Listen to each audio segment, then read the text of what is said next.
Can you see me? Can you see me? I cannot see you, Sue. I see that you have signed in, but there's no live video. Okay.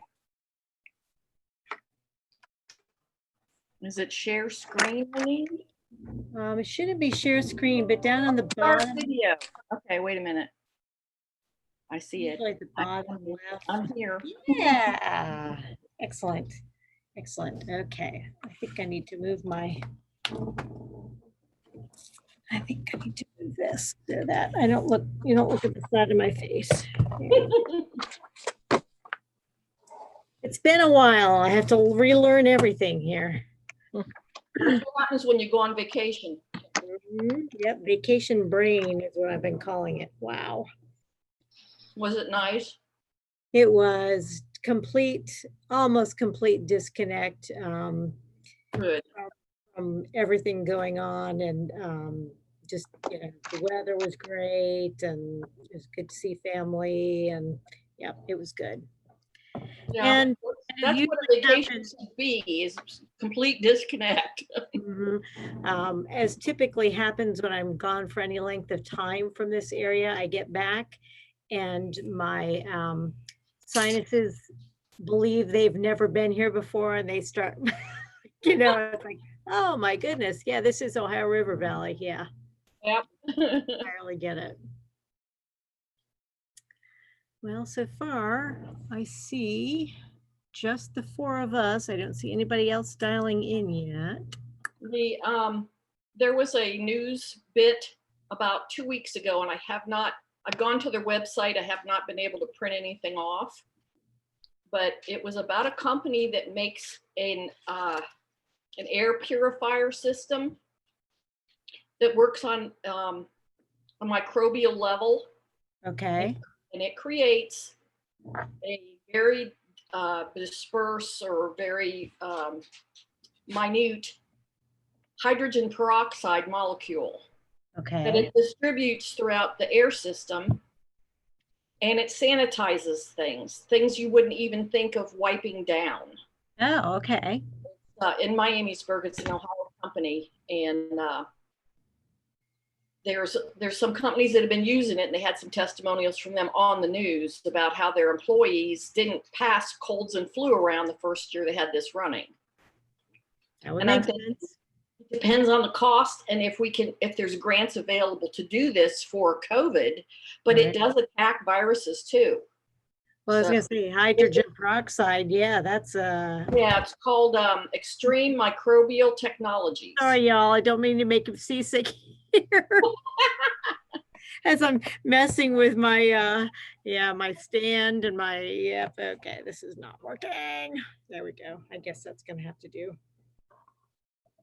Yeah, that's, if you come across that and want to forward it along to me, that would be really. I'll see what I can find out, or see if they can send some stuff, but okay. They say it's reasonable. I don't know what they mean by reasonable. Yeah. Or quite how it works. I passed it on to a lot of people. I passed it on to Nick Owens, the school board, our school board rep, because I think this is something like in schools and libraries where you've got a lot of material. Yes. Keep people safer, including, especially our workers. Yeah. So, who are there more, greater lengths of time. Yeah, right. Absolutely. Absolutely. And, we're not done with this, and who knows what's coming next. Yeah, it won't be for a while, apparently. But they did finally allow me to go up and see my mother, so. Oh, I am so glad to have heard that, yes. And well, I got to see her outside for 2 weeks in June, but it's just so hard on her. And then, it's too sunny, or it's too hot, or it's too cold. So I have to cover for my sister when she's on vacation for 3 weeks. And I said, what is the difference if I go up there on one day and she goes up the other 2 days? Yeah. As long as I'm doing all the protocols. So they finally gave me an exception, and my mother is so happy. That's good. Well, it's good for everybody. And so were you able to get together with the judge about getting an oath of office, or? Yeah, sworn in last Wednesday. I'm official, but I don't know what paperwork I had for an oath. I said, he asked me, I know him. I said, Scott, all I know is that you're just, like your general oath that you give us when we're in the officers of the Republican Club, or, it's just the Constitution and all that stuff. Yeah. So he's just having a really rough time because he's so swamped. I'm sure. So far behind. I'm sure. And a lot of the cases they have are really tough cases. So he looked frazzled and worn out. I'm certain.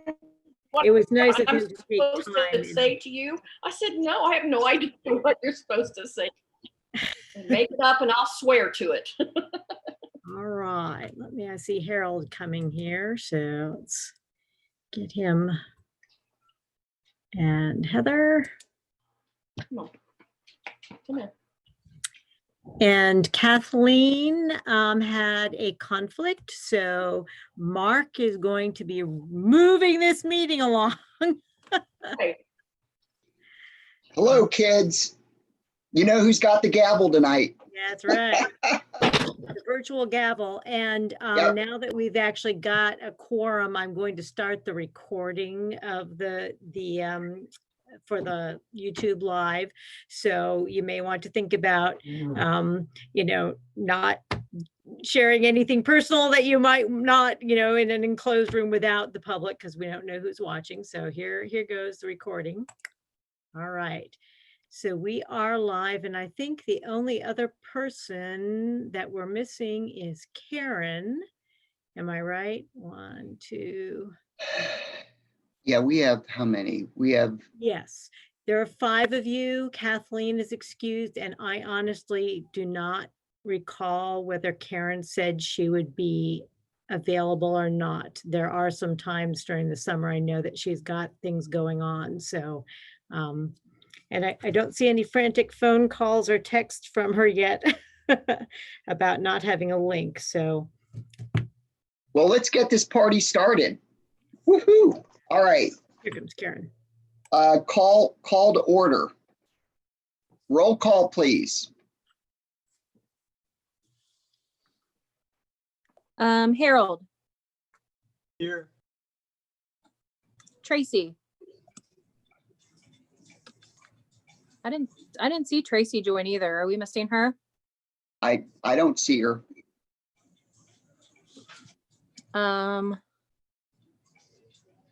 Let's see, Barb. Here. Thank you. Sue Yes, here. and Karen. I see her on. I don't see Harold. I don't see a picture of Harold. He said here. Yeah, I heard Harold. I'm So it here, but looks- I don't see my picture either. Yeah, I was gonna say your video is not connected. I can, if you want to, I can send you a request to start your video, Okay. and I can do that for Karen as well in case she's having some issues.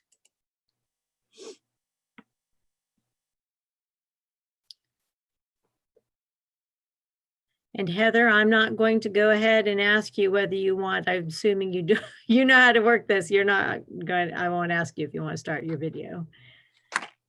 Thanks, Lynn. You're welcome. And Lynn, is it appropriate for me to make a comment on the length of the meeting and the option? Is it appropriate? Whatever you would like to do, because we have a very hefty agenda, yes.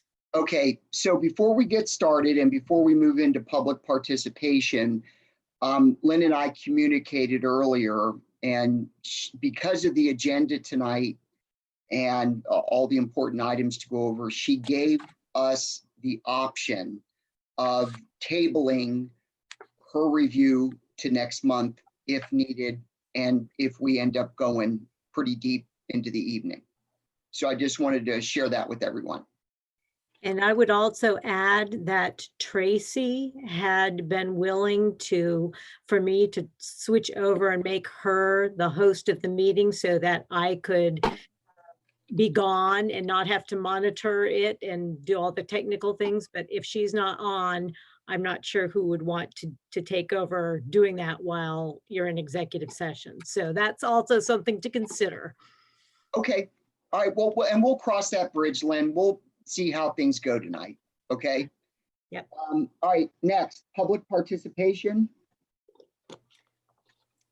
We have had no requests for anyone to address the board or to speak. So I hope that they are listening, and they can always send me an email if somebody in the public wants to make some kind of comment.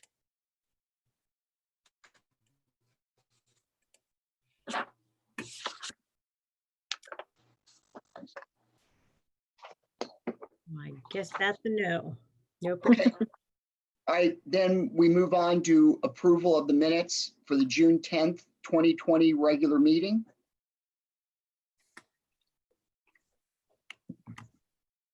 I will move that we accept those minutes. I will second. Harold, Yes.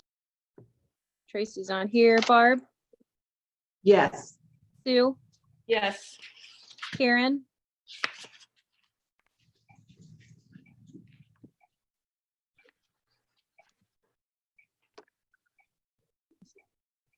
Karen, do you approve? And Mark. Can you, Yes. you can hear? Can you hear me now? Yeah, now I can. Oh, It looks Okay. like Tracy's on now too.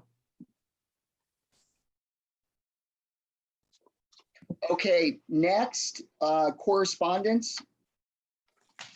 Okay, a lot has been happening since we last met back in early June. Public Library Fund for July, and Sarah would be able to tell us whether we actually received our portion yet or not. Yep, we have. Cool. It actually looked pretty good to me. Of the over $121,000 that came to the county, over 75,000 of that was for Brown County Public Library. So that's good. We also, I believe you got in your packets the cover letters that I sent along to the commissioners and to the Budget Commission that went along with our budget proposal. So you could see, how that was presented to them. I believe there may also have been a picture of flowers that a Mount Orb patron brought to the staff members. If not, that was a little picture of the very bright flowers. So some very appreciative patrons, as well as some thank you letters from some young Georgetown patrons that also drew pictures of the things that they missed most. And one of those was rows and rows of shelves of books, and the other was sitting around with other children around the librarian doing story time. So it was nice to see that people are actually expressing their appreciation to the managers and to the branches. We did get the official word from Judge Gus Weiler's office that Sue had been officially reappointed. Congratulations, Sue, on continuing to be a trustee. Thank you very much for your service. And she was able to arrange a time with the judge for an oath of office. So that also took place. And she is official. And then as far as Ohio Library Council, it seems like every time you turn around, there's more and more information about the way we're all supposed to live our lives in the current age. And the library world is no different than anyone else when it comes to that. So a couple of things going on. And what I usually do is I kind of run most recent to things that happened back closer to the last meeting. So if it seems a little bit maybe out of chronological order, you'll understand that. So recently we've talked about the Battelle research and how they were testing library materials. They've recently started a third phase of testing. Bags and storage, rigid plastic storage containers, acrylic, that kind of thing, talking books. So we have no results from that yet. Although round 1 was done, the results came out, and for most regular library materials, books, magazines, etc., they found that the virus was no longer, not sure if the right word is existing or active, after 72 hours. So we reduced our week's worth of quarantining materials down to, on day 4, we get them out of quarantine and start processing them. So that's a little bit of a change. As far as public library fund, very surprised to see that the public library fund is actually coming in not nearly as drastically reduced as had been anticipated. July's distribution was actually almost 15% over what the Department of Taxation's original estimate was. And it was down just approximately 3.5–4% from their revised projections. Overall, we're just down about 2%, which is a whole lot better than the 20% that we'd heard early on. My biggest hope is that that stays that way, and so we can continue reestablishing our operations as we need to. Recently, the state of Ohio expanded unemployment benefits. Okay, this is primarily for people who would have qualified for regular unemployment anyway. Normally that would have been 26 weeks. The federal government added another 13 weeks onto that. And now the state of Ohio has added an additional 20 weeks to that for qualifying workers. So my calculations show that people could be receiving unemployment for a total of 59 weeks now.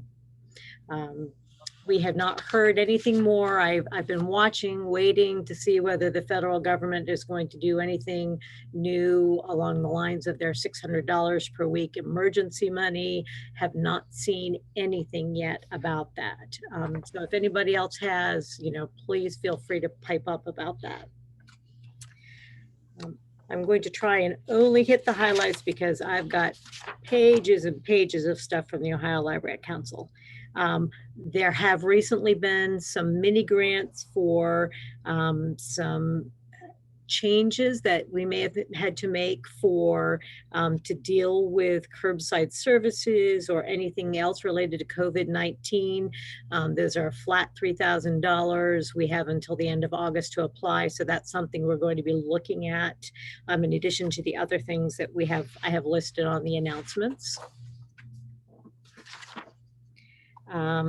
I'm sure you all are aware of the new, I call it the Ohio version of DEF CON. Anybody who's a military person, DEF CON 3, 4, whatever. So we've got yellow, orange, red, and purple, and kind of bums me that purple is a really bad color in this case, but it's what it is. So that may or may not play into the discussion we have later on about what our services are going to look like in the next couple of phases.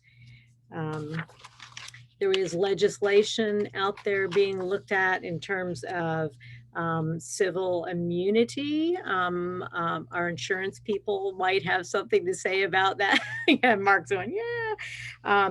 Basically, providing civil immunity for injury, death, loss, caused by transmission of COVID-19, as long as you're not acting recklessly or intentionally, willfully, wantonly, that kind of thing.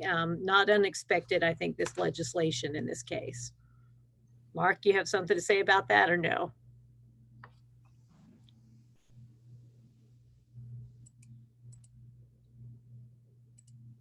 That's at the state level, right? That's correct. That is at the state level. Because there's actually 2 levels here. there's the state level and the federal level. So, one of the arguments is going to be made, it's fine to have state immunity, but then employees are going to have the option to file in federal court. So where's the federal immunity? So that's a good step in the right direction, but that argument's always going to be made. So there's a lot of employers, my sister's company included, where they're waiting for federal immunity, and they will not feel comfortable until the federal immunity is granted. So just something to think about. Thank you for that commentary. We appreciate that professional opinion. Another thing that Ohio Library Council gave guidance on was that if you'll remember, and it honestly just seems like eons ago to me, although it was just a matter of a couple of weeks, the Supreme Court of the United States had made a ruling about lesbian, gay, bisexual, transgender individuals protected under discrimination laws, Title VII, I guess, of the Civil Rights Act. And of course, what that does is it messes with our personnel policy, because you have to update language. And so that's what a lot of what we're going to be talking about later in the personnel policy section is based upon, is that fact that this ruling was made, and we have to adjust our policies to make sure that we are not getting ourselves in trouble over the language. Ohio Library Council did cancel their fall convention and expo. That's a big deal for the library world in Ohio anyway, but they are working very hard, I know, to provide other kinds of virtual and perhaps even small group, if allowable, trainings to occur. So that will be something interesting to look forward to, is what they're going to do in lieu of that. Quickly flipping through. PERS did come out with their certification of their contribution rates for 2021, and those for the library stay the same, so that employees, 10% of our wages go into our retirement, and the library still puts 14% of the wages into retirement.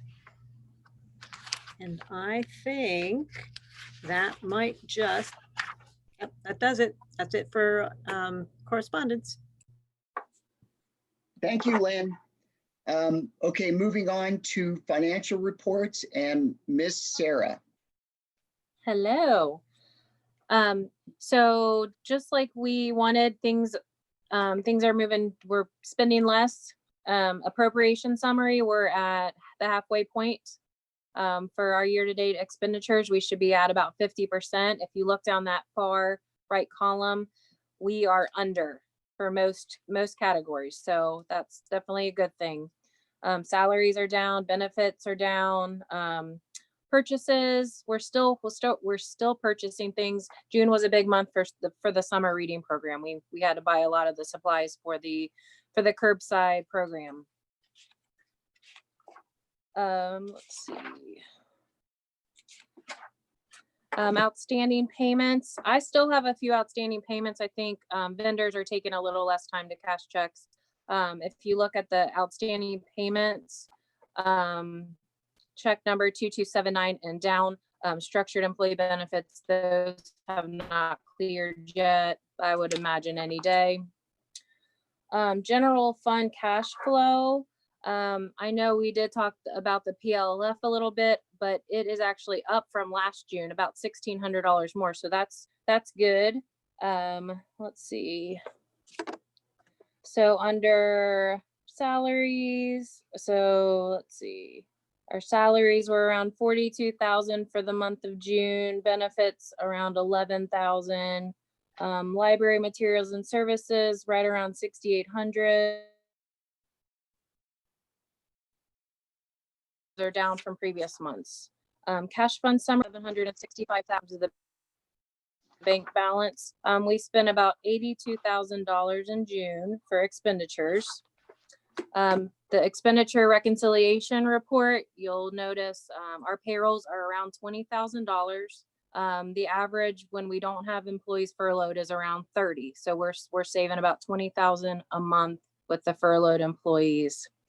We paid our quarterly taxes, which is always good.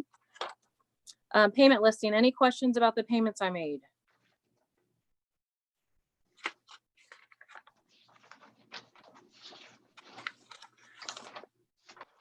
We have, looking at the fund summary, we have about 104,000 in POs. One of those is the $9,000 PO that was for the Baker and Taylor contract, which I actually paid yesterday. So that's down. And then I made a credit card payment yesterday with a lot of the summer reading program supplies. So I'm sure our encumbrance for the open POs are down. The last report, and I know it's your favorite report, is the quarterly report for halfway through the year. I did make a typo on this. I'll let you know right off the bat. The beginning cash balance, it's the same. It shows the same as 2019. Our beginning cash balance is way up from that. It should be $665,082.32. Sorry about that. Library, the PLF is slightly down, which we kind of thought. Local taxes is up. We received a large payment in March, and that was $353,000. So we are up in that category. Homestead and Rollbacks, we are down.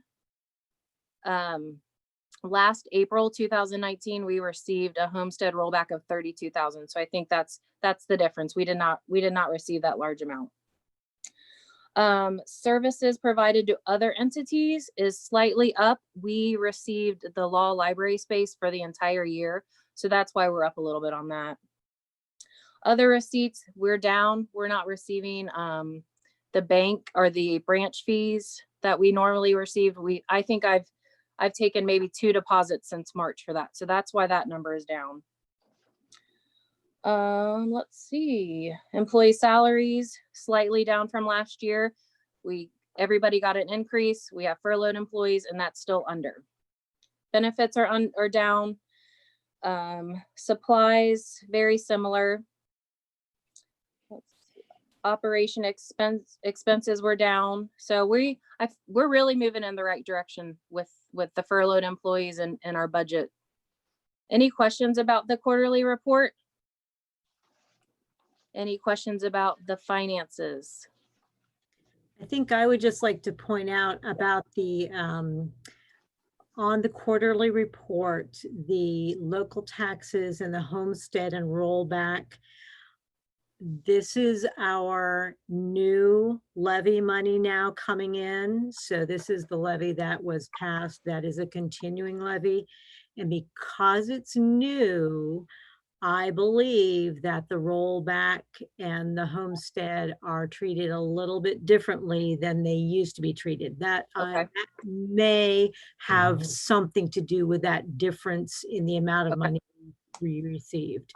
I'll watch for that for the remainder of the year.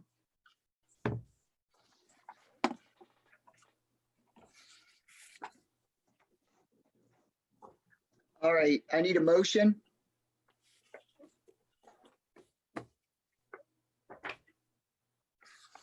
I'll move. Tracy. Sue. Thank you. Yes. Harold, Yes. Tracy, Yes.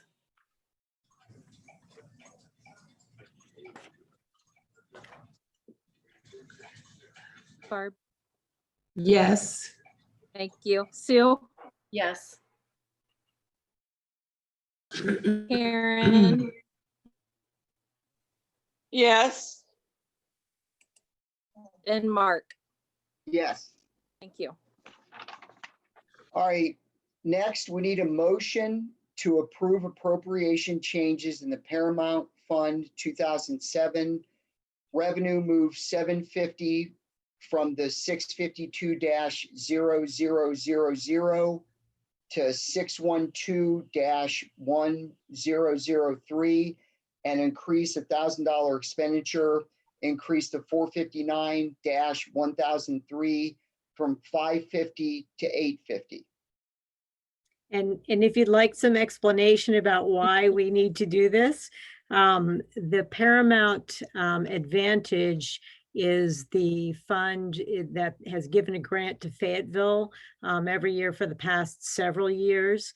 Normally it's been $750, and they very graciously upped that to $1,000. And so we need that account, that special fund, to be able to accommodate both the money coming in and the money going out. So that's what those numbers all mean.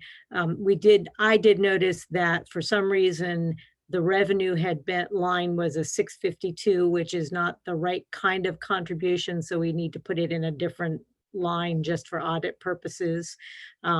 So that's what that means. I will move that. We do that. I think that was Sue, right? Yeah. I'll second. And Barb. Harold, Yes. Tracy, Yes. Barb, Yes. Sue, Yes. Karen, Yes, and Mark. I keep getting muted. Sorry about that. Yes, Thank you. yes. Sorry.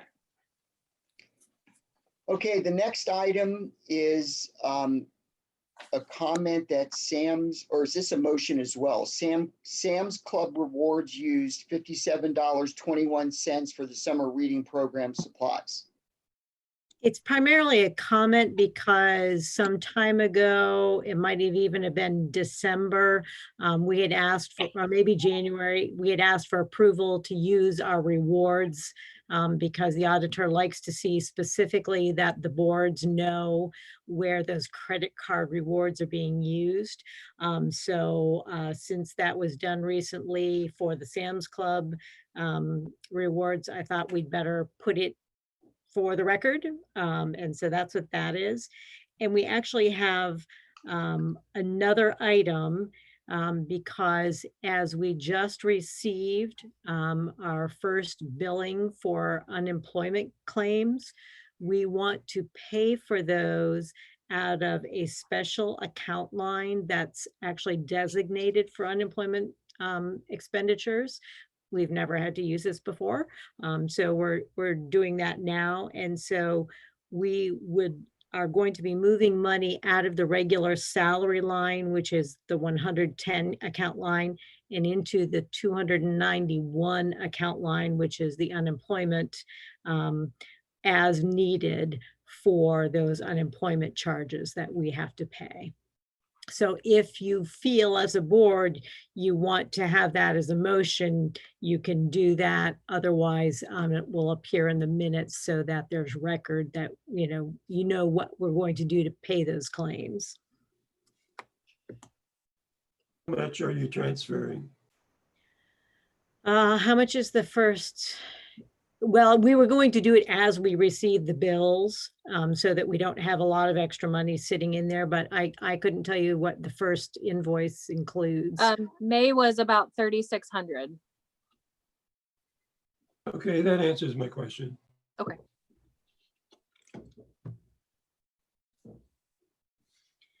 So do you want that simply to go on the record? Do you want to have a motion to approve making that account change? It doesn't change our bottom line any because the money is appropriated for salaries. It just shows it going out of a different account so that we can look back on this interesting year and be able to see how much we actually paid for employment or unemployment costs versus regular wages. It's a transfer, I move.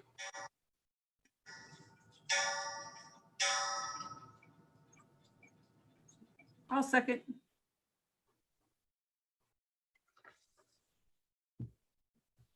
Harold, Yes. Tracy, Yes. Barbara, Yes. Sue, Yes. Karen,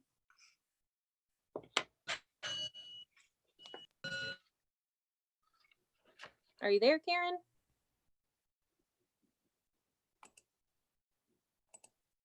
Okay. Can you hear me now? And Mark. Yes? Yeah, and Mark. Yes. Okay, Lynn, you know, this is getting to be funny. Oh, gosh. Okay. All right. Then moving on to the librarian's report, we have the building report. Any discussions or questions? I believe you got both May and June. May have been a duplicate, May's report.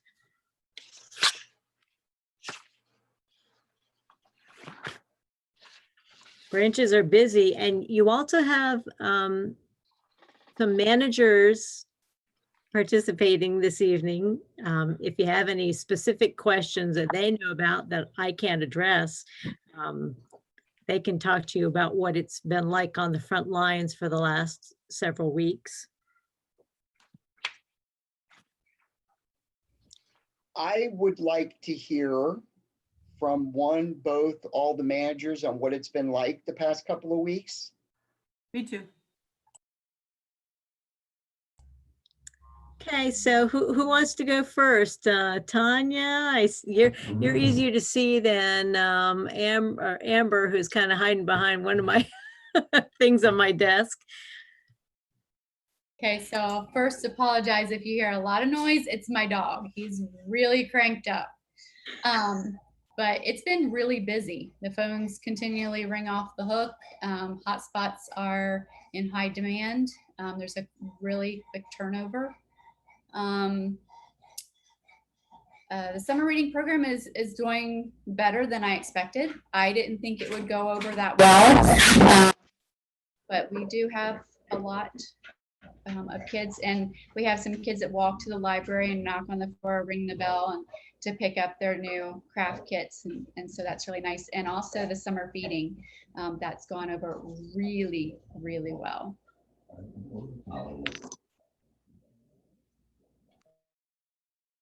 Thank you, Tanya. Amber, you want to say something? What's going on in Fayetteville? Sure. Well, we've been super busy too, to reflect what Tanya said in regards to summer feeding program and summer reading program. That has been busier than I could have ever imagined. The summer feeding program that we're doing is just, I mean, we're feeding at least 25 kids every day that we do it. So that's amazing.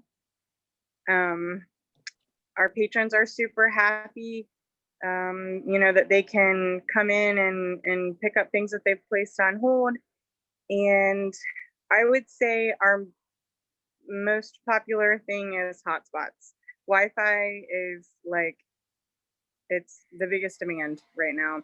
We've got people that want to come and sit at the library all day and use our internet because hotspots are being booked up. I mean, that's not technically something we've had to really deal with a lot, but that's, you know, questions that we're getting. And we have a long holds list for hotspots. So everything's going well. Thank you, Amber.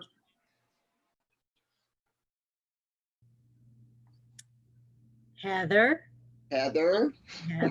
So kudos to Heather, who covered for me while I was gone for the last 2 weeks, so I could disconnect and take a break.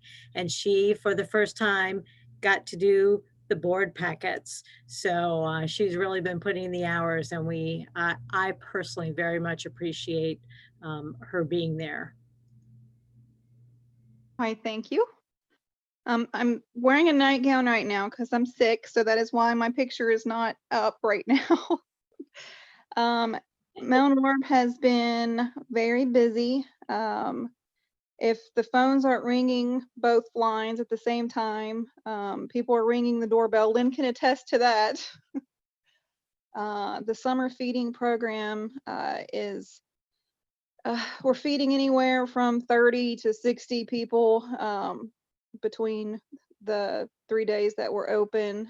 We did have one of the apartment complexes reach out to us, but we've, I guess, had some miscommunications, and they did not come in when they were supposed to pick up some of the food. So hopefully that can get fixed.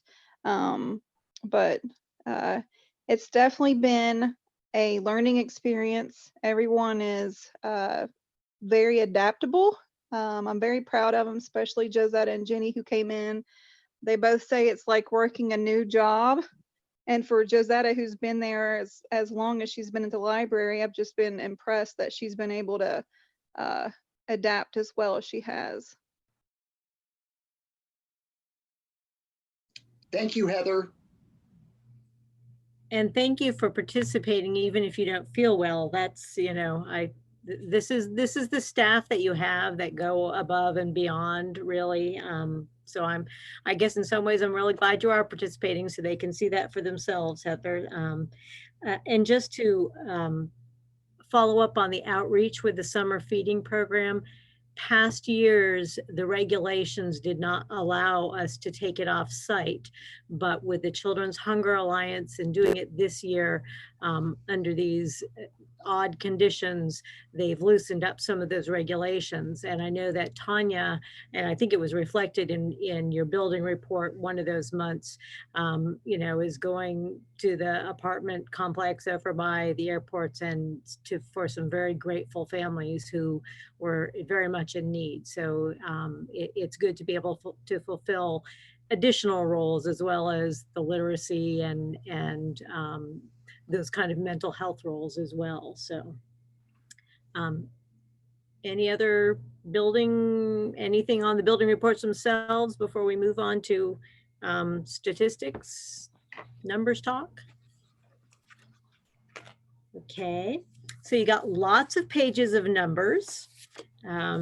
Maybe what we'll do in the future is combine a couple of those reports onto the same page so there aren't quite so many pieces of paper, but you got for both May and for June, you got the usual pink page with all of those numbers on them. Plus we're trying to give you regularly some updates on some of those items that have been heavily impacted by COVID conditions.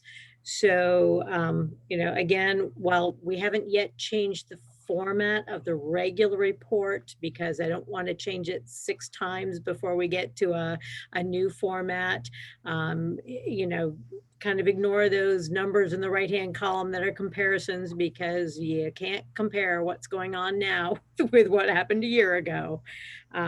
But it is good to hear that from the managers themselves, that as far as programming goes, the summer programs are actually being attended, maybe in better numbers than we thought might happen because they're so highly virtual.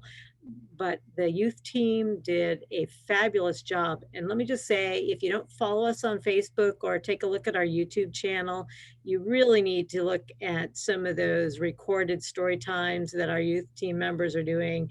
It's some great stuff. And they've also done demos. I think they're calling them Friday fun activities. You know, Miss Hannah did string tricks, you know, the strings on your fingers tricks, and there was a catapult and stories about wolves going to school. And I mean, it's really, it's good to see the creativity and the fact that we're putting it out there, hopefully for some good consumption. I did do a report for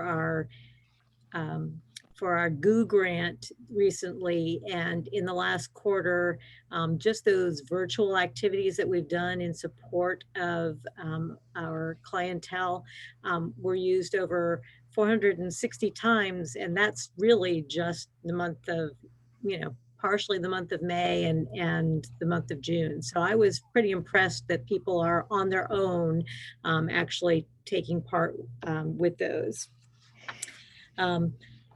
They talked about the Wi-Fi hotspot usage. I'm not going to go over every one of these, but you can compare, you know, the May numbers with the June numbers and see the increases that have taken place just between May and June in terms of hotspots being used. We are at capacity, really, pretty much, with those. As you've heard, there are holds for those devices. I will say that the hotspot did not work very well in the Champlain Valley between the Green Mountains of Vermont and the Adirondacks of New York State. I got 2 out of 4 bars, but AT&T does have a tower across the lake from us, and if I'd had an AT&T one, it might have worked. So it's pretty good, but not, you know, not the best everywhere, but still had some juice even 800 miles away. May I ask a question, Lynn? Yes, go ahead. This is Tracy. Yes. Is there any chance that you would be able to purchase more of the Wi-Fi hotspots since they're in such high demand and there's so many on hold? There is a grant out right now, and I can't remember which one it is because all these little pop-up mini grants all over the place, that would allow that. Now, I haven't had a chance to look into that and see whether we could continue with the same plan and program we use right now, which in my mind would be what we need to be able to do if we use that money. But there is some money out there, and so that may be something that we consider doing as we're looking at, you know, are we going to get continued use of this in this way? Probably so. I don't, in the near future, I do not see usage going down any. Good question. Thank you. Ebooks as well, you know, you can look at those numbers and see that, you know, it's not one of those areas that has grown and stayed tremendously higher, but there is an uptick in overall usage of ebooks. Hoopla, maybe because that provides a bigger variety of the kinds of materials that people can use. That is a place where we're seeing some pretty decent increases in the utilization of that. And then for the first month, or for the first time, we came up with a report for the use of our chat feature from our website. And I'm sure we'll massage and tweak this as we go along, but we just put all of the usage that since we instituted it all together for your looking at this time. So we've got numbers on the number of sessions that took place, the kinds of inquiries that were made through the chat system. You can see some smiley faces. I do not know for certain, although maybe one of the managers on the call right now can clarify what the sad face was for. If that was the person who wasn't sure why, wasn't terribly happy that we weren't open yet, and then got an explanation and was fine with it. I'm not really certain what that was about. I can tell you. Okay. It was someone that was, I don't know if they were for tourism from a different state, but whoever was working the chat at that time, they disconnected too early with them. So the person gave them a frowny face. Okay. Thank you. Appreciate that. And we do have, it keeps transcripts so that we can go back and look, and we are working on doing a frequently asked questions from the chat transcripts and having scripts for the people who are monitoring the chat. So, you know, brand new service. I think that the staff are doing very well to this point, monitoring that. Questions about any of that information?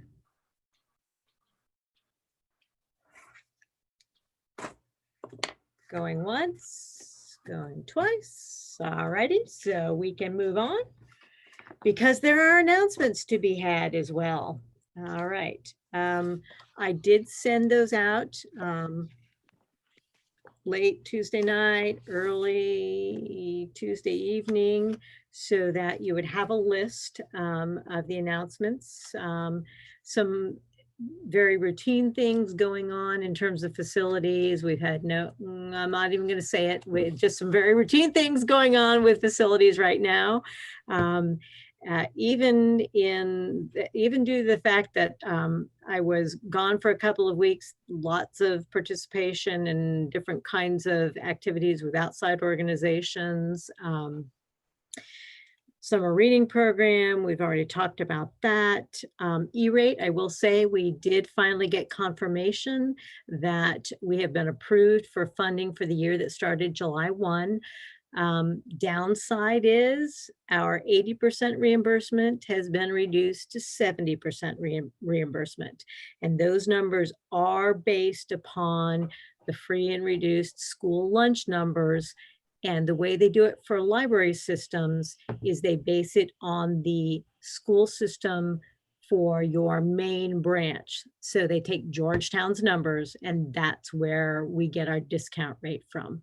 So as soon as I saw that and saw it had gone down, I contacted Gar Sigla, who is the technology lead at Georgetown, and said, hey, are you aware of this? I just want to confirm that they didn't make a mistake, didn't pull the wrong numbers. And he got right back with me and said, yeah, that's the case. Now, positive side, does that mean that there are fewer people who are in need of free and reduced school lunches? We would hope that would be the case, but we don't always know that that's the case. It could be just lower population. It could be people did not apply to get eligibility rated, even if they decided not to take advantage of it. So it is what it is.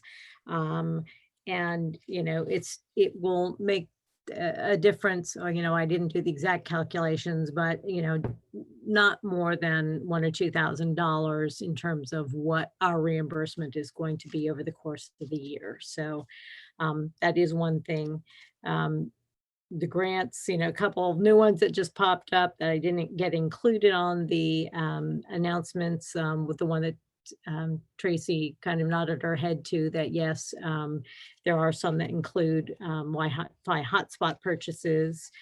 One thing coming up, the Budget Commission normally meets with the libraries in August.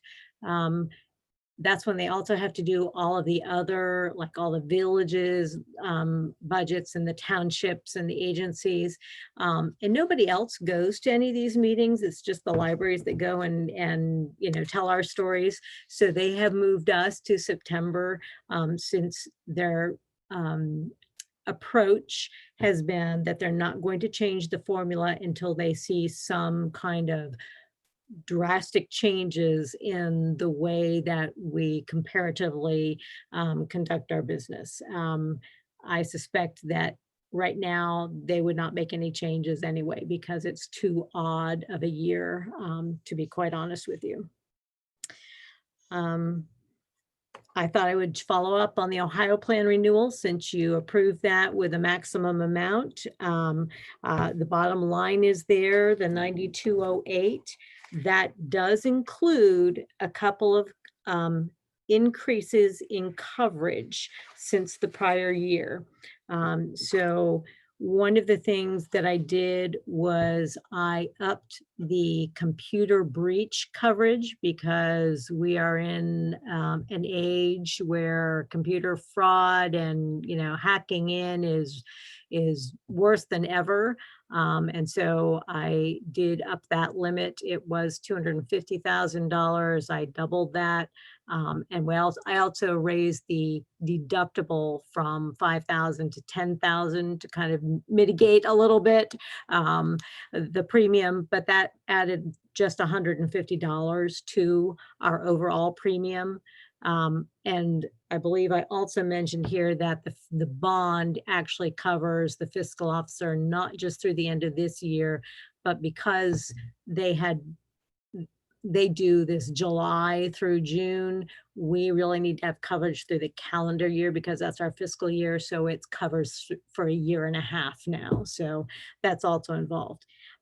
If we had not made the coverage changes, the increase from last year to this year in the premiums would have only been 1.04%.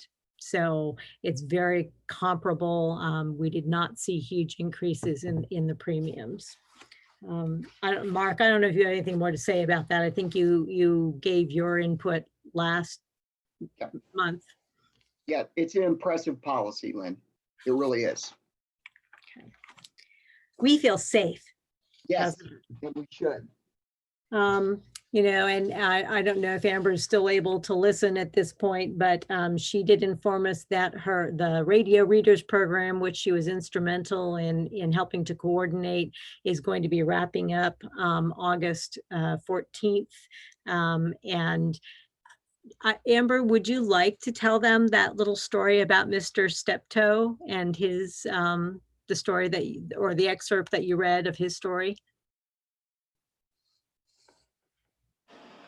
Yeah, sure. So I was trying to get creative with the things that we were sharing during radio readers from the Brown County Public Library, because the last several weeks and the next few weeks have been focused on our summer reading program theme.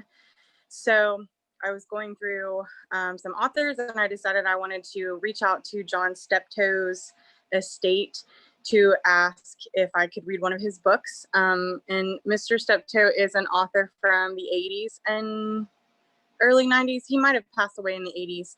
You might be familiar with one of his books, Mufaro's Beautiful Daughters.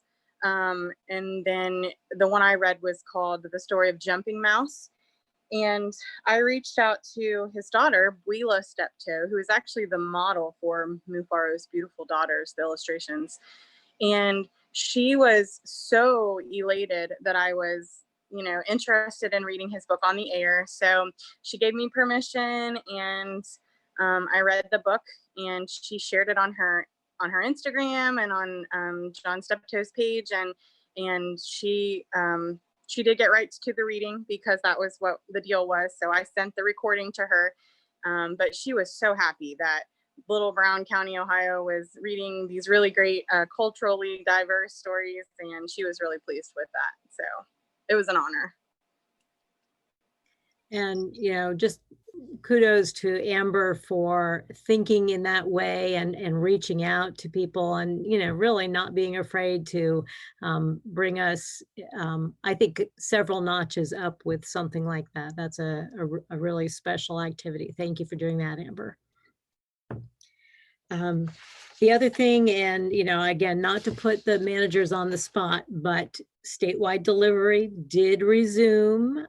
We were told it was going to be only drop off or delivery of all of our items that were sitting in storage first, but there was some miscommunication, I think, at first, somewhere along the line. I see some smirking out of Tanya. That that didn't happen, but delivery is happening. Would any of the managers just like to give a little, okay, what happened in those first couple of weeks, and does it seem to be back to normal so that patrons can feel that they can order? Yeah, Tanya, tell them.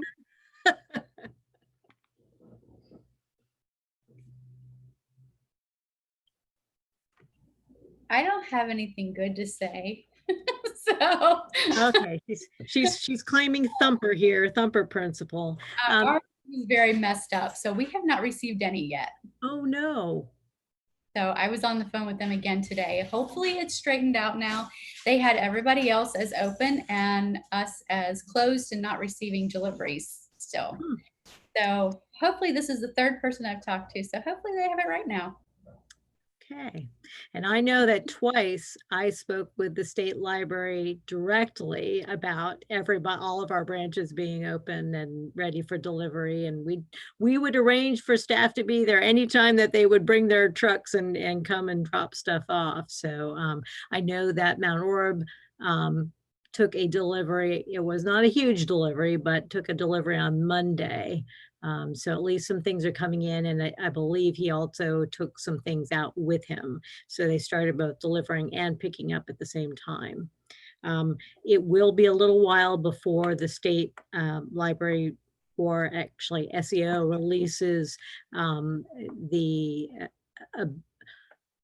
releases the restriction on holds and allows people to put holds on items that are outside their own library systems. But it is coming, so it has started. And my greatest hope is that nothing is going to stop that like it happened last time. So we'll see what happens with that. Hey, Lynn, Yes. we're also borrowing from Union Township. And that's part of the GU, as Alicia is going between us, all the branches, and them on Wednesdays, and SEO releases those holds. So we've been able to get more items for some of our patrons. Yeah, thank you for reminding me of that. We also we've done at least one. I don't believe we've done a second exchange with Highland County as well. You know, since they're our close neighbors, we went ahead and said, hey, if you've got some of our stuff and we've got some of yours, we'll exchange. But we did have SEO release since Union Township and we are all Brown County and people go back and forth anyway. We're considered a library. This might be the first time we've ever been considered a single library system in Brown County. Don't hold your breath, Harold. Wahoo!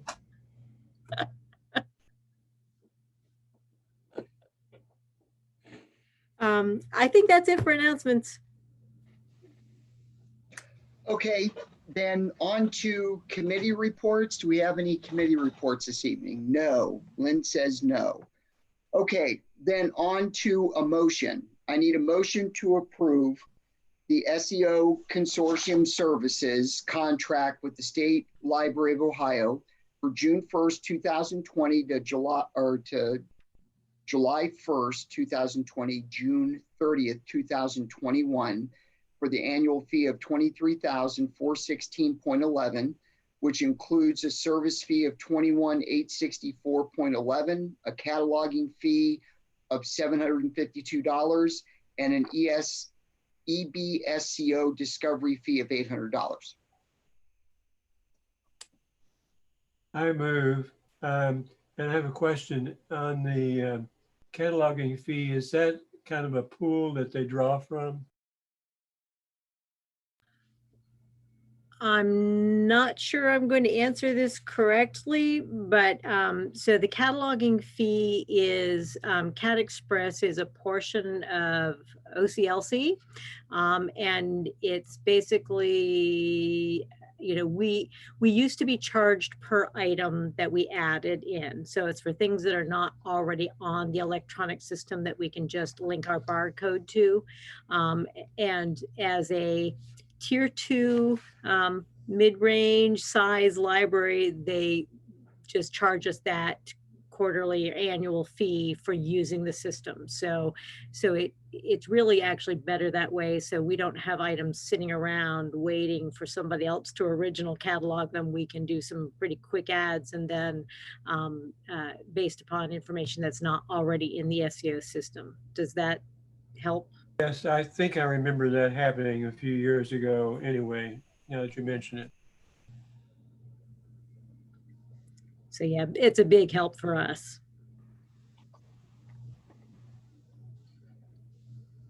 And Okay. these fees support our entire circulation system and our cataloging system and the catalog that the public can use. You know, they used to charge per terminal that we use. Now the fee is based upon our revenues. So it's all revenue based. All right, we need a motion. I think I I moved that. move. Oh, okay. Do we have a And I second? second. Harold, Yes. Tracy,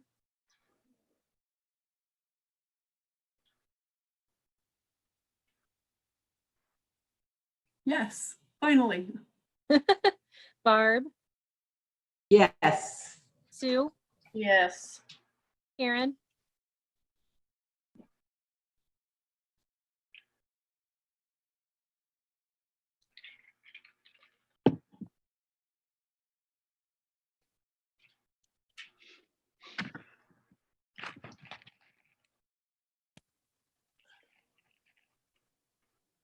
Okay, Thank you. can you hear And me? Mark. Yep, gotcha. And Mark, Yes. thank you. Okay, we need a motion to approve an operational policy, 6.5 unattended minors and 6.6 patron code of conduct. Okay, so normally, I highlight anything that's new, and I did that in the 6.5 unattended minors. But for the 6.6 patron code of conduct, I did not, because that's a brand new policy that we have looked at before, and I had the prosecutor's office review it.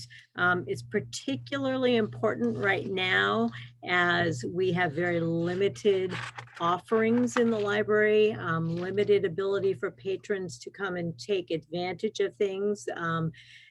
Of course, it's always the small percentage of people who tend to be the most problematic, but they're also the loudest. And this gives our library staff documentation and clout if they need to tell people to move along. So that's what this is all about. Lynn, I do like that new addition to the 6.5. And even, you know, the final sentence, because I'm reading that thinking, well, what happens if there's nobody? And then that final sentence about calling the police and asking, I like that as well. Yeah, we're not that kind of professionals, you know. We'll do our best to, you know, make the child feel comfortable and safe, you know, while they're still in our care, not by any, you know, choice of their own usually, but yeah, it's at some point it becomes law enforcement's duty, I guess, to help parents remember what they need to do. Yes.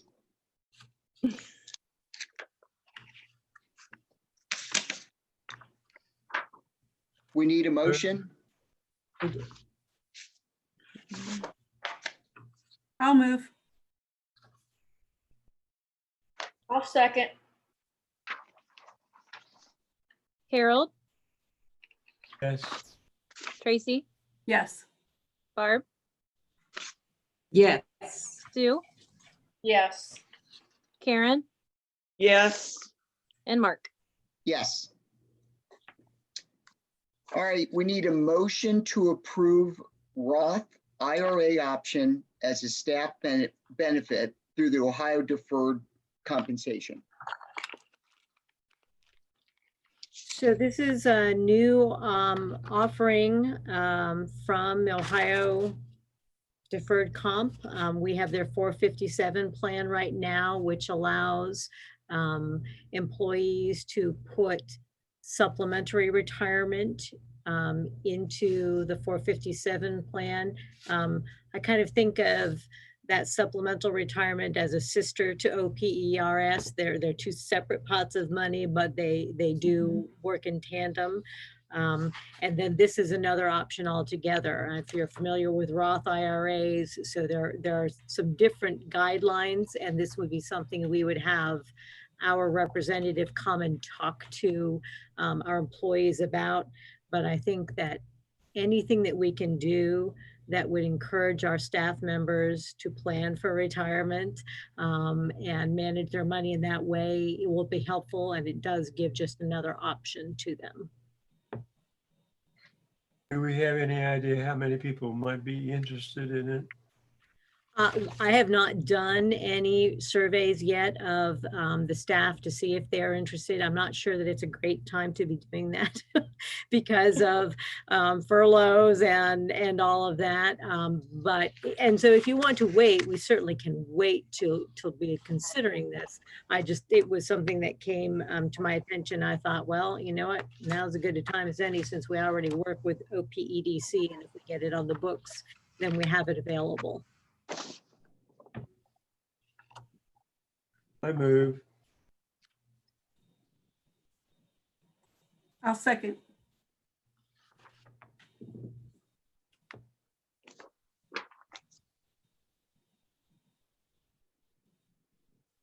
Harold, Yes. Tracy, Yes. Barb, Yes.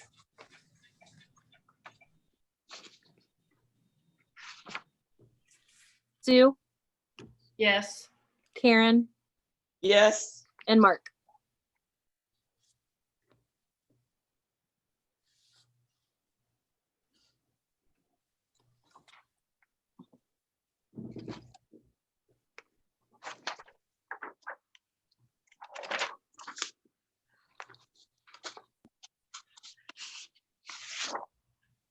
Is Mark there?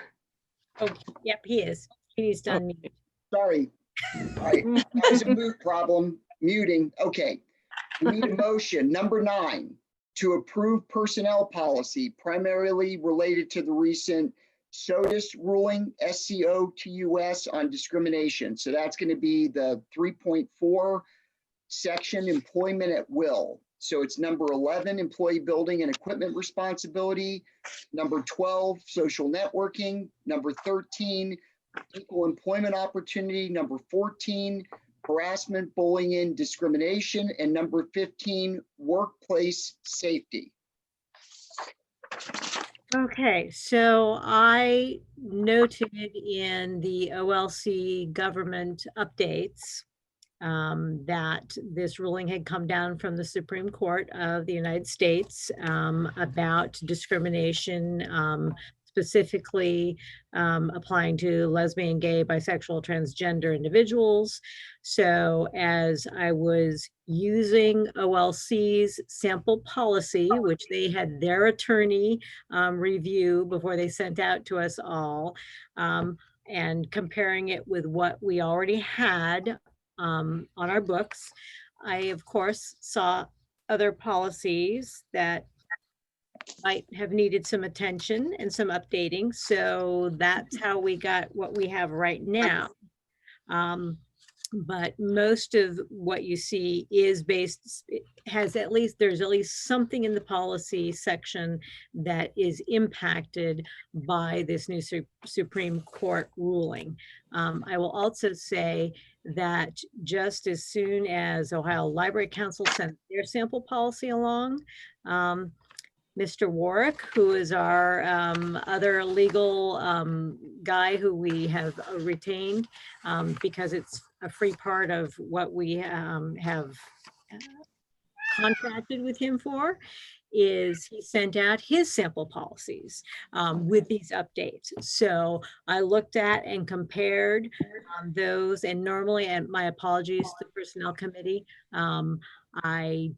with me being gone, I didn't think that there was time, and we needed to have these updates done. So I didn't ask the Personnel Committee to get together to review these. So if you do not feel comfortable with this, we can wait until August, but here it is, and we can at least discuss it now so that you've got some background with it. Our employment at will, as you can see, a lot of that, this is section 3.4, a lot of that is highlighted in gray, which means that a lot of it is new because our policy prior to this was very bare bones. And I could say this for every time I turn a page, people are so happy. So we have to have some very standard things included in our policy. I think particularly now as we are facing unemployment and we are facing potential changes later on, we need to be sure that we have everything in place that we need to have in order to protect ourselves when it comes to changing employment statuses. Some of section 11 was indeed about, let me check. No, section 11 was not so much about discrimination as it was about the use of items. And this was really more about, we're now doing a lot of remote working. And if people are taking equipment off premises to be able to work at home. So we needed to beef up. You can see that we had a very small policy, just basically about going to get a building key. Well, there's a lot more to working than building keys anymore. So again, this is something that came both from Ohio Library Council and from Scott Warwick. Going along with that, of course, the whole digital era, we had not officially adopted a social networking policy. So that's all brand new. But again, this is something that comes as a melding of the two authorities that we have, the Ohio Library Council and Scott Warwick. Number 13, the equal employment opportunity policy. That is, that specifically actually is directly related to the Supreme Court ruling. And I will say that OLC's and Mr. Warwick's policies were very, very close. The language is very similar. Where OLC had something more to say, I included that what OLC said, just because they are our industry standard. Obviously, Section 14, the harassment, bullying, and discrimination, that also is directly related to what came out of the Supreme Court. And given the nature of our current way of life under COVID-19, workplace safety was not a section that we had in before. So I thought it was an important part to add, even though it's not directly related to the Supreme Court decision. And in addition, our Ohio Plan renewal included a new coverage for malicious acts. No, Wow. hostage taking, violence in the workplace. Wow. Yeah. Wow. Yeah. So I thought, we don't have anything specific written right now. We'd better at least have the boilerplate that's coming from our authorities in here. It's like I said, it certainly is something that if you want to take more time with it, we can do that. But the longer we wait, the more opportunity there is for us not to be covered as well. So, that the timing of this is something that you all need to feel comfortable with, and tell me how you want to proceed. Lynn, I'm very impressed. It's interesting being in a rural community, and we may never see any of this as opposed to being in the city, but it's very important for us to have this. I like the proactive approach. Obviously, we have some very hot topics in the country right now that we are addressing as well, which I think is absolutely fantastic. And yeah, I like it. I'm impressed and very proactive. And I think it's bringing us current. Okay, I agree. Yeah. I have a question. Does the language here grant any rights and privileges that have not been on the books before? To the employee? Well, yeah, probably. I do not believe so. I think in several places, actually, it clarifies that this is not a contract, that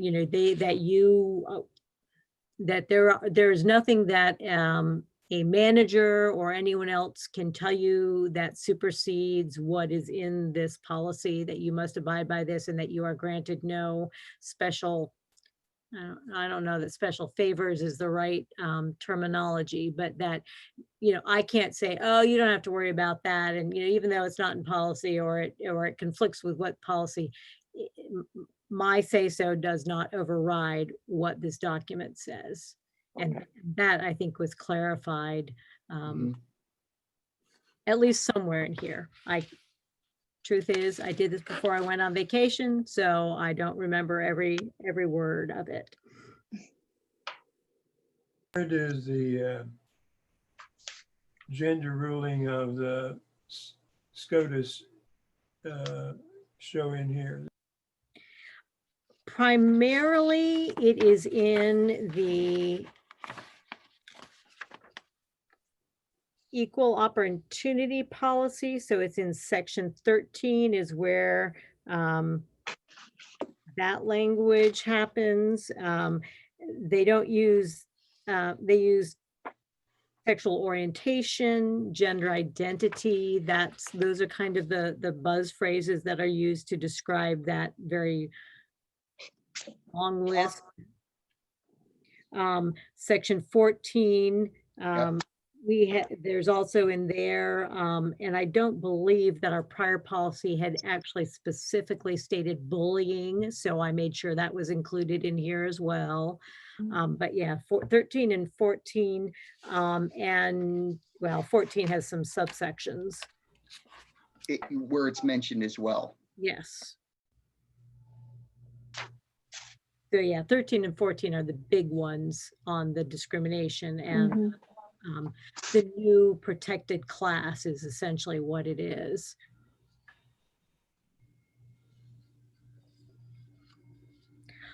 I will not be surprised that if in the coming months, year, there are more pieces of this that come out that, you know, will impact other places in our policy that we'll have to update.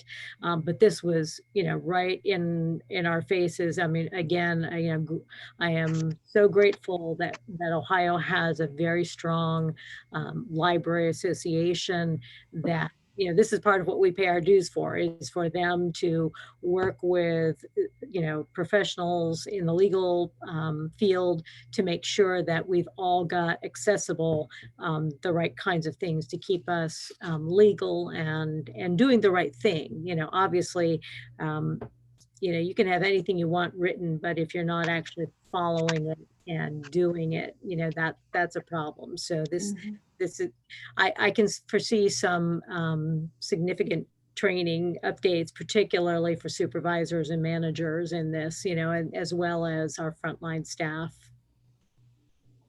I would definitely recommend it, Lynn. 100%.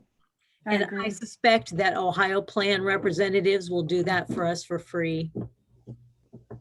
Yep. Yep. Things are changing. Not bad. Good. Other questions? We need a motion. I'll move. All right. I'll second it. I don't know who first. Yeah. Yes. Harold, Yes. Tracy, Yes. Barb, Yes. Sue, Yes. Karen, Yes. and Mark. Yes. Okay, for the highlight of our evening, motion to approve phase 3 of the COVID-19 reopening plan. Okay. Oh, where do you want to start with this? Oh, where's the best way to start? Where's the best place to start, Lynn? Well, maybe the best place to start is with the governor's State of Ohio address at 5:30 this afternoon. Yes, I know. I was thinking. Yes. I'll tell you what, I was braced for, well, we're going to shut everything back down, which did not occur, just to tell you. Okay, so if you didn't get to hear him or see him, it was only about 20 minutes long. And, you know, it was really more of a, okay, guys, we need to step back. We need to look at what's happening here. We flattened the curve before, but we are right in line with going the route of California or Florida if we're not careful. We can do this. We can do it together.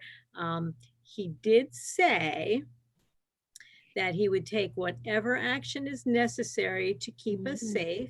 And for those who were wondering what announcements would be made about him taking action, he said that's for future addresses. So in my mind, that says there are plans already in process, and it's not unlikely that we will see some changes and maybe some restrictions put back in place if things keep going the way that they're going right now. I agree. That's my To me, take. what he said was he was pleading with the citizens of Ohio to mitigate as much as possible so that he didn't have to make any changes. Right. Correct. Yes, Yes. it was really he was being a cheerleader, saying, hey, we've done this before, we all need to be responsible and make the sacrifice now so that we can, not go down that road. So I would absolutely agree that that was his intent, but I also have heard patterns that I've heard in prior press conferences that lead me to believe, okay, they're not going to just wing it. They've got ideas about what it will look like if we have to do something else. And I think we just all need to not be surprised if this doesn't turn itself around by itself or by our actions, and he has to impose some things again. So that was, and that I'm a realist, I don't want it to go that way, but I'm not going to be surprised, if we find ourselves there. He did really encourage mask wearing, and not just in the red and purple places. He encouraged everyone to be doing that. Everyone should be wearing a mask, right? Yeah. So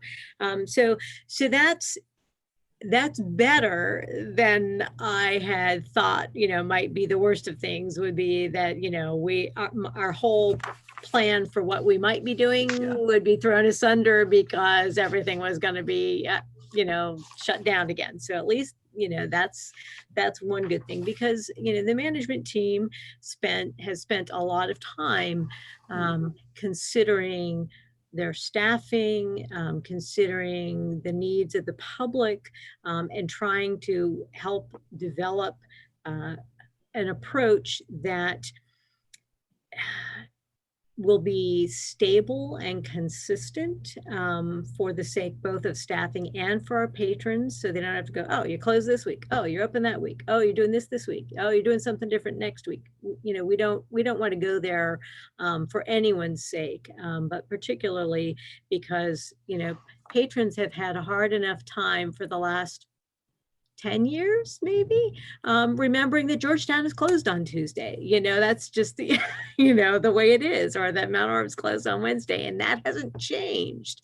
So, so there's some good things, but that's kind of the goal behind all of this, is to find a way that we can keep on making some progress, keep restoring services and programs to our communities, but doing it in a way that, doesn't have to be changed every time something in our environments changes even slightly. I'm not going to go through the purple list because that was written before I went on vacation. So it was shortly after the last meeting, and things like, the color code is health advisory status. That's all, happened since then. So, but that's kind of the background. And then your management team looked at, okay, what have we discovered next? These kinds of services that we've been doing have been working in terms of curbside still, because there are patrons who really appreciate and only want to use curbside, whereas there are others who want to come in and spend all day long. But that we take time to add in some afternoon and evening hours. And our suggestion is to keep the days that we have from 9 a.m. to 4 p.m. And those are different days in different buildings. Mhm. But then to add one of those other weekdays and just do 4 to 8 p.m. on that additional weekday. So that starts giving some afternoon, evening hours without it becoming unmanageable in terms of staffing. And it doesn't put so much back into our operational schedules that we can't accommodate, or that if we have to pare down, then we're flip-flopping back and forth. So that's our suggestion about stability of schedules by adding that in that little piece. Obviously, you know, phase 4 and phase 5, the management team actually did not fully discuss, but as I was putting together phase 3, as they had determined, I thought it would be helpful to look and see, well, how is this a step along the way to more complete restoration? So if we add that one afternoon, evening, then the next step might actually be to add in a longer day. So starting at 1 p.m. and going until 8 p.m. And doing 2 days that are morning to afternoon, 2 days that are afternoon through evening. Still 4 days, but expanding that ability. So, and you know, I really think that what we're seeing is as a system, we try to be consistent about what we're providing, but each branch has some different needs and some different clientele. And the physical needs of being able to keep up with the patrons coming in really kind of drives how many people are going to be able to be in here at a time. How much service are we going to be able to give? And as long as we continue saying we will do curbside, we will allow computers, we'll allow some minimal browsing. We're going to limit the number of people coming in your party. You know, our staff are asking questions. Well, so who all's coming? Oh, you're going to bring your 4 kids? Okay. You know, so that we're prepared to handle that as we go along. And that's something that really needs to be left to the local branches to be able to handle that on a day-to-day basis. We have discussed in the management team about the need, if we allow people to be there more than 2 hours at a time, we're really going to have to open up the restroom, you know, make that more accessible, because you cannot expect people who are just coming in and leaving, or the people who are coming in and leaving, you can expect them to not necessarily need the restroom unless it's an emergency. And then the managers can make that decision. But if people are here for longer periods of time, they're going to have access. And that means more staff cleaning, more that kind of thing. So all of that is, you know, is going to be also dependent upon where we go with the staffing issue as well. So that's kind of the big picture. My biggest question actually came when I saw the color scheme for advisory announced, and wondering whether within these plans of our services and hours, is there some place in that yellow, orange, red, purple that you would want us to stay within some of these phases? For example, if we were labeled purple, do you want us to go back to prior to phase 1 of reopening? You know, do you want us to go back to maybe we only do curbside only and it's on an as needed basis? I will be honest, and you've heard it tonight, I think one of the things that I felt the worst about and we saw the most need for was people to have internet access. And even during the stay at home, there was a need for people to get hotspots, and we can do that on a limited basis, safely for everyone, and responsibly. So I need some feedback, and maybe this is the point where managers need to either say, Lynn, no, we didn't talk about that, or you you remember that wrong, you're still on vacation brain. Questions? Do you want managers to chime in if they've got something else to add to this? I've got a comment, Lynn. So, because I'm in the insurance industry, I have to monitor this on a daily basis. I like to think I have a pretty good pulse on what's going on Ohio as well as the rest of the country. I personally would be shocked if we ever made it to red. I think our county. I think our worst day in the sun is going to be orange, and I would be shocked if we made it into orange, strictly due to the fact that we're a rural community. We're not piled on top of each other. We don't have any major cities, and everybody is spread out. And the case count in Ohio or Brown County remains low.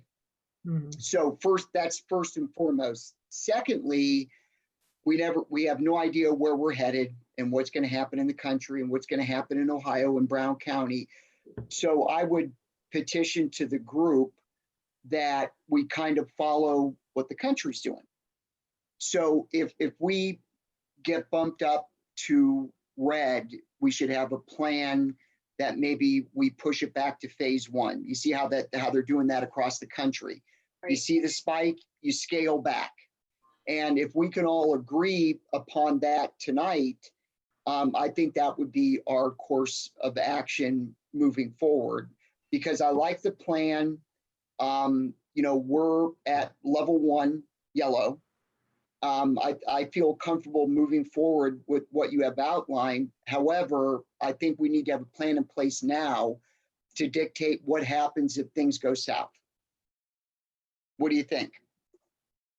I kind of agree with what you're saying. I was going to say earlier, it's not that I am opposed to the 5 phases, but I think realistically we have to be prepared for whatever pops up, and it can pop up quickly.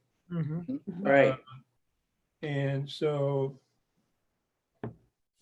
I guess your question, Mark, is what do we go back to? And that's part of my question, I guess, too. Yeah, what does backing off look like? Well, I think probably the best way to do it is kind of what Lynn is proposing, and it's what the rest of the country's doing. If you see a spike with the numbers and the cases, so currently we're in yellow, which is level 1. We're the lowest, in Ohio, and we proceed with phase 3. Now, if we get bumped to orange, which is the next level, then maybe we scale it back to phase 2. If we go into red, we scale it back to phase 1.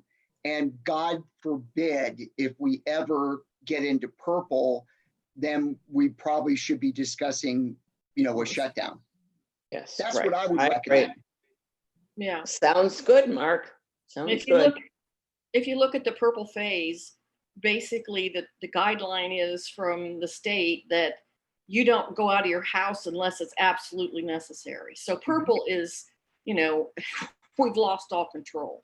I am praying with everything I have that people will start trying to comply with wearing their masks and keeping their hands clean, because you can see in the places where they do it, it does start to decrease. And you look at the places where, especially the young people, because they think they're invincible, are gathering and having COVID parties and all this stuff. That's where you start seeing mass, and then if you start having a lot of intensive care units being used, that's a real problem. because they can run out of that space in a hurry. So I agree. I think we just go back one phase if it goes to orange. And if it's red, then, you know, go back to the very first phase. I can live with that. Go I ahead. can live Go with ahead, that. Harold. Yeah. I think a question might be, what do these color codes mean for service? What I hear you saying is if it's purple, we probably shut down. Correct. What does red and orange and yellow mean in terms of library service? I think that might be something that the staff could discuss and see. What do those colors mean to us? I feel like we could consider them like with the plan that already is in existence where we were closed and then we had a phase 1 and a phase 2 and a phase 3. If we could just work within those and back off as we need to based on terrible color changes, then we would be okay. We wouldn't have to necessarily reinvent anything unless I'm missing something, which I could be. No, the color codes are based strictly on the numbers of cases within the county. Correct. Yeah. And you know, when you look at the plan that Lynn and her team put together, it started with the reopening of Ohio, correct, Lynn? Right. Right. Yeah. And so that means we came out of the bad and we're ready to reopen. So I think each of those phases reflect where we were in the state of Ohio based upon the number of cases and the concern. So it would seem to me a logical flow would be following the color codes and sticking with the phases, with the agreement that, you know, if we ever get to purple, that kind of takes us back to when the state of Ohio was shut down. I agree. Saying then that, for example, when we were stay at home, that was a purple, right? Right. Yes. Yes. And so then the next was May the 11th. Would that be construed as a red, or would be June the 15th Yes. be a red? I would I say would that. think that was yellow because that's when we started opening back up again. Well, Well, follow- go back to it, Tracy. Could Oh. be yellow. you know, Harold, that's actually an interesting point, because if we need to color code it, phase 3 is yellow. Mm-hmm. Phase 2 is orange. Yes. Phase 1 is red. Red. Right. And then purple, we're back to We're being closed. shut down. Yes. Okay. Right. Got You it. reverse those phase 2 and 1 and 2, I think. Phase 3 is a yellow. Yep. Phase 2 is an orange. Yep. Phase 1 is a red, and prior to that was a purple. Yes, Harold. Yes. Got it. I agree. Okay. So within that, you know, assuming that we stay orange or yellow, is that a thing where, and here's where the conversation becomes not just hours, but what do we do with staffing? Because the number of hours that we're able to be open and provide services is dependent upon what staffing we have to provide those services. Mm-hmm. You know, as we talked about right now, the money coming in is better than we had anticipated it at this point. However, that doesn't mean that that will not change. We haven't seen, you know, since July 15th was the last tax filing day, there's still some income tax that's going to be, you know, in the August payments. You know, I don't know how many, you know, extensions might have been filed.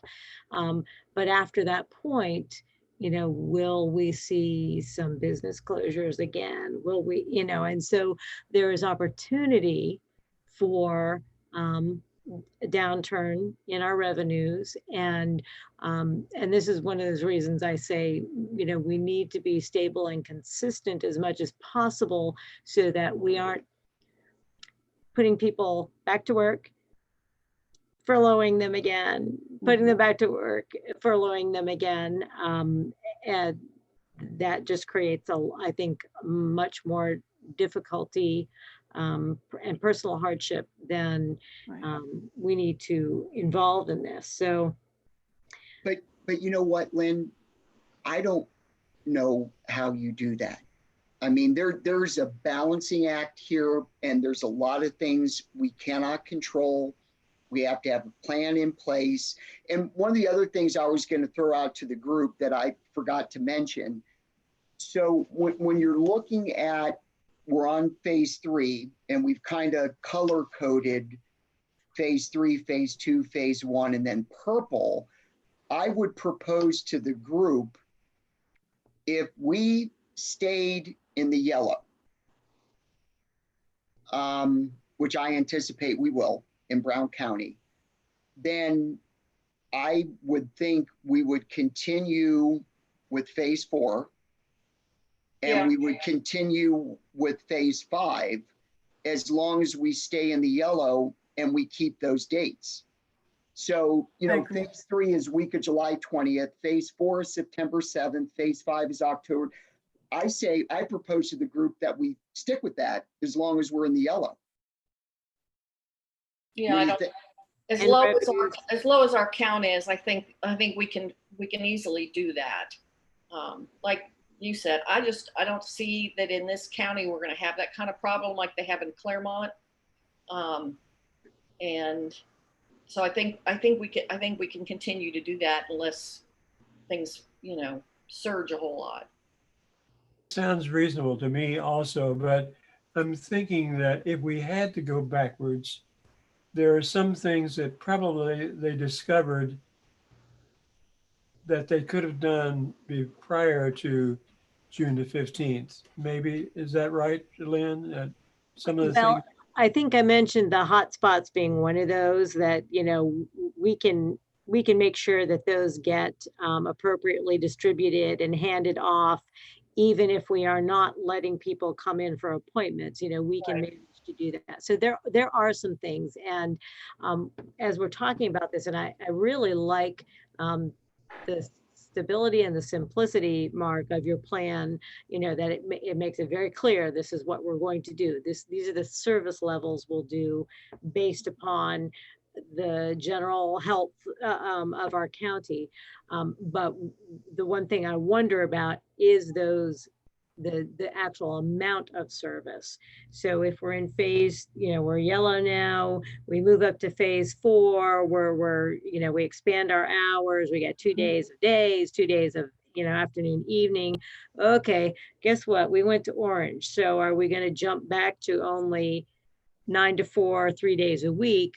Or do we have the option, within the management team of saying, we're going to keep those hours, but we're going to do the services of phase 2?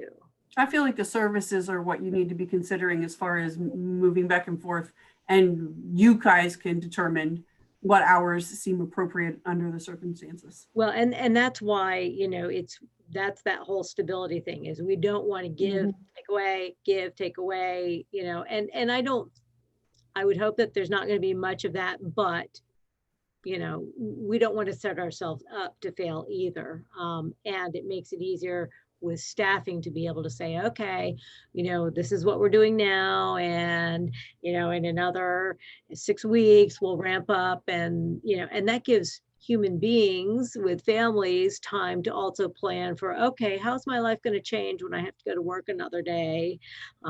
With, schools impact many of our employees, and whether they will be, homeschooling or, taking care of children that can't go to daycares, so there are other things to consider as we're doing that. So that's good. That's very helpful that, we would have the ability to focus on the services, not so much the hours, if we've expanded the hours a bit. do we require patrons to wear a mask? Well, okay, that's the other thing I have. I was on. going to bring that up too. Okay. Yeah, I was gonna mention that too, because Sam's, Kroger's, Mhm. Walmart, Yeah. they're all requiring masks starting Well, this And sometime. the this- governor asked for it today. That's Right. the whole, that was his plea. Please, everybody start wearing a mask. Right. We, to this point, because it was not mandated for everyone, we have strongly encouraged patrons to wear masks. The managers could weigh in on whether they've got a sense of what percentage do or what percentage don't. I would say that, obviously, if we go to red or purple, well, purple, we'd be shut down anyway, but red, if we go to red, that's a requirement, part of that phase. This is really, I think, a board decision, whether you want to require it. The bottom line is there are exceptions. Yeah. And we're not allowed to ask lots of questions about, why are you not wearing, we have to take it on faith, on people's honor, that they're not wearing one because they fit one of those categories of not wearing, so kids, if we have kids under 10 coming in with their parents, then, they don't have to be wearing a mask. So Right. I vote we require masks. I agree. And- I vote we require masks too. Yeah, I agree with that. But And I'm if we have an exception, then we just don't question it, and that's fine. But So, Sue, I would envision, if we make it a requirement to come in, I love that. But let's say an adult walks in and doesn't have a mask. Well, obviously we're going to, staff is going to say, ma'am, sir, you're required to wear a mask in here. And whatever reason that they come up with, we kind of sort of have to accept. yeah, Other unfortunately. than I don't feel like wearing one, Yeah. or masks are stupid, or I Yeah. left it at home. If there's some legitimate reason, judgment call on staff's part, then I think we'd have to accept it. You realize, of course, What is that our- you're what is- opening up a Pandora's box here that may be hard to deal with, because I've been thinking about all evening, there is significant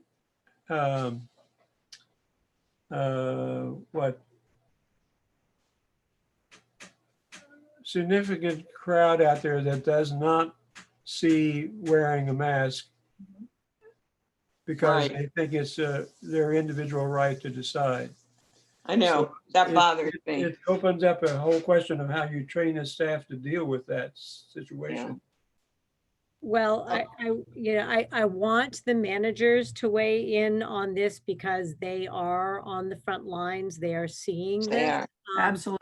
Before they do, though, I will say that there are those who, and quite honestly, it's not a law. Okay. Public libraries are being told that we are required to require masks in red or purple, but I read the order and I don't see that mandate. So, recently I've thought to myself, well, who is interpreting it as you have to do this? So I can see where people would come to the conclusion that this is my choice. They really want us to do this, but it's my choice. And I have run into those who, I'm not going to have anybody control me, and they care more about that than just going, suck it up for 10 minutes and put the mask on and do what you need to do and leave, because it's not about you, and your rights. It's about, everybody. So I get it, but our managers are the ones who are seeing this, and also know the temperature of the employees who are back working a day a week as well. So I You know what, Lynn? Sue had mentioned, and maybe this is the angle that we should come from. Sue mentioned Walmart, Kroger's, all those companies that are making it a requirement. They are asking you to do that now. Yes. But they're going to say you have to wear a mask to come into the store. Beginning on the 20th of June, Kroger's is going to require customers to wear masks. Yes. Now, Lynn, my point is, it's a company decision. So Kroger's as a company made that decision. Anybody coming in their store, you have to have a mask. If you're not wearing a mask, find someplace else to shop. That's a company decision. And every company across America has to make that same decision. So from our perspective, as a nonprofit, who is our governing body? Oh, yeah. It's OLC, right? Well, they are our association body, but yeah, I mean, they're the ones who. They're the policy people? As far as governing the libraries, it's state law. So it would be any state law or mandate that comes down would be. State, yeah, we're a state. Required to follow that. So it would be the governor. Right. Well, if it turns out that he has a right to do that. Well, and that's where I guess there's some argument about, yeah. But if, I would vote that we do have our patrons wear it to come in, and, from a liability perspective, that's huge, huge. Right. But, if there's nothing to back us up, then we're kind of going rogue, right? Barb, you had a comment about this last time, I think. What do you think? From a liability perspective? Barb, she's talking about masks the last time. I know I did, and I'm trying to remember what I said now, but I'm really interested in what the managers have to say, because like's been brought up before, you can ask, but then you're left, I'm hoping that so many of our patrons are going to be so happy to be back in that they'll be ecstatic and pleased to be able to only have to wear a mask to get admittance.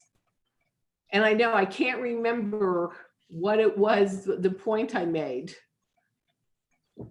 Can I say something? I don't see. Yes, please. I see you put your hand up. I don't see that we have to be the mask police, but I don't see anything wrong with having a sign saying that masks are required. If somebody comes in without it, you just kindly say to them, we require masks. Would you? And do we have? This is a question. Do we have a little supply of paper masks that yeah, that's what I was going to suggest. Okay. Yeah. So if this is the case where we could have them for people who don't wear them, if they make a big stink about it, I don't want the managers to have to deal with it. Just let them, just leave them alone, because I just don't want to see a lot of friction for our managers to deal with. But I think most people, if you ask them kindly for the safety of our patrons and our staff, we would appreciate it if you put this mask on. And if they don't, then you just walk away. I mean, most people I think are going to accept it, and if they don't, like my daughter, they'll go somewhere else.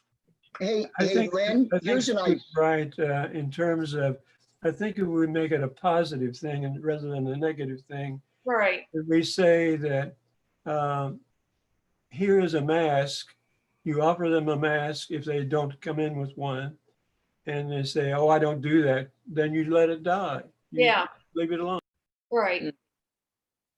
Lynn, I have a suggestion. It gives them more encouragement to do it, but I don't want to see our staff and our managers having to play mask police. The cops aren't going to do it, but I think just positively saying, would you wear this mask for our safety? And right, and that's really the purpose. Yeah, you're protecting the other person. Do we have a supply of masks, Lynn? We do not. I have a little bit of a problem spending money on giving them out to other, to people if they're not interested in doing that, Yeah. on their own. I mean, is it a legitimate use of our funds to do it? I don't know. But my gut struggles with that. Hey, Lynn, how about this? How about putting a note on the front door of each facility that says on July 15th, 2020, Mike DeWine, the governor of Ohio, has asked all people in the state of Ohio to wear a mask. We are asking the same thing of our patrons. How about that? That sounds good. I vote for that. What do you say about the people who are too poor to purchase masks? You can make them out of socks. Yeah, I you can mean, make them out of You mean t-shirts. You can pull out take a your truck there in the bandana. library? You can take a bandana and put it around your face like a bandit. I mean, it doesn't have to be a mask, just something that covers your face. So almost everybody has a handkerchief or a scarf. I agree. So Lynn, if the state is our governing body and Mike DeWine is, and I'm sure a lot of people saw, it's going to be all over Twitter, all the local news, the big, announcement. I love that. It's a little bit of a guilt trip, but you get our point across. Yeah. And then I'm of the opinion for the managers, like, was it Harold that said we're not the mask police, or was that Sue? That was me. Yeah. Yeah. And I'm we quoting just the Butler County Sheriff. and what a then character. And then we have that. We encourage people to wear masks. We ask them to wear masks coming in, just like the governor asked everybody in Ohio to do it. And then, then it becomes a manager's discretion on whether to say something to someone or not. Okay, So, managers, how do you feel about it? They're not saying anything. and let me ask, so would this be until the next board meeting and we review the masks required, or until such time as the governor says it's, no longer required? Well, Lynn, you're allowed to, if you don't like the idea, it's just an idea. I mean, that's all. We're just spitballing, trying to come up with different ideas. That's just an idea. What about that do you not like? The manager's still there? Yeah, and I was gonna say what I'm not liking, or what I'm feeling this from the managers, that I'm not so sure that's gonna, they will end up being the place. There will be confrontation, but that's just a guess on my part. So I really do need them to speak up. I will say that basically what I'm seeing is maybe 25% or less patrons wear a mask. It's definitely the minority. Here's what I have observed from public exposure. So I'll give you an example. Sometimes I go through Dunkin' Donuts because it's on my way to Fayetteville in the morning, and I'll get coffee. And recently I went through there, and they require their employees to wear masks. And I know we're talking about patrons, but I'm just giving you an example. They require their employees to wear masks, and their employees had masks on their chins, had masks on their mouth, but not their nose, had masks around their neck. And that is a similar perception to what I might see with patrons. Like, I don't know. So what do we do if we tell them to wear masks, but then they're not wearing it correctly, which totally moots Absolutely. the point. If you don't have your nose covered, that's Yes, right. sense. which that's just a small thing, but I'm just saying I can see a natural non-compliance in the entire society right now with masks. Now, my personal opinion, I'm for masks. I wear a mask every single place I go because I know that masks are not to protect really me, but it's to protect everyone else. I have had people in my family diagnosed with coronavirus, and I know that it's a real thing. But what I can see out there is that the majority of people are very strongly opinionated about masks. And Right. I think that we should continue to heavily suggest it. And I will tell you that our front door vetting, at least at Fayetteville, is very good. We are very good at kindly saying, you know, have you been feeling sick? You know, we definitely don't want anybody else to get sick. You know, there's like a whole vetting process of you haven't had a fever, right? And we ask those things before they even come into the library. So I feel like while I think masks should always be required, because that's just my own personal opinion, I could see us getting into a lot of confrontation about masks. But that's just my perspective and what I think, you know, on my end. Thank you, Amber. Shouting match Thanks, would Amber. do all of our good stuff. Yeah. All right, so someone in this group has to be the voice of liability, and that would be me.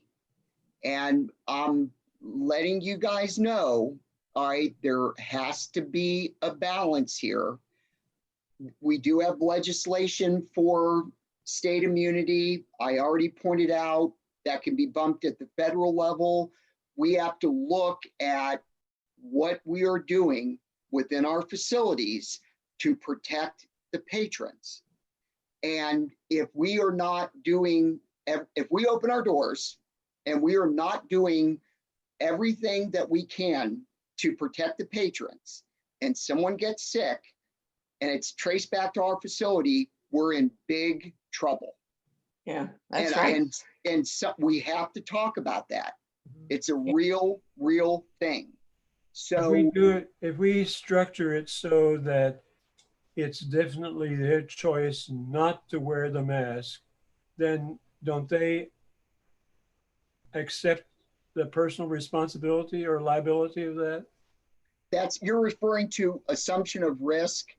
And I'm not aware of there being any current case law that deals directly with a virus situation. The best example of assumption of risk, Carol, is when you want to ride a horse. You're assuming the risk getting on a wild animal because that animal can do anything at any time. Applying assumption of risk to a library during a pandemic, that's probably groundbreaking stuff. And you have to also remember where we are currently in the country, especially with employers and businesses, the courts are always going to rule in favor of the injured party.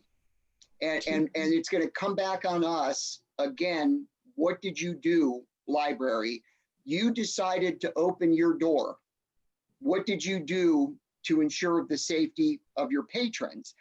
And part of what I struggle with is letting people in, mask, no mask, we'll wing it, whatever, you know, and it's in it. And remember, we're indoors, which creates a different scenario as opposed to being outdoors. So there's a greater chance of spread on the indoor as opposed to the outdoor, which I think puts extra responsibility on us.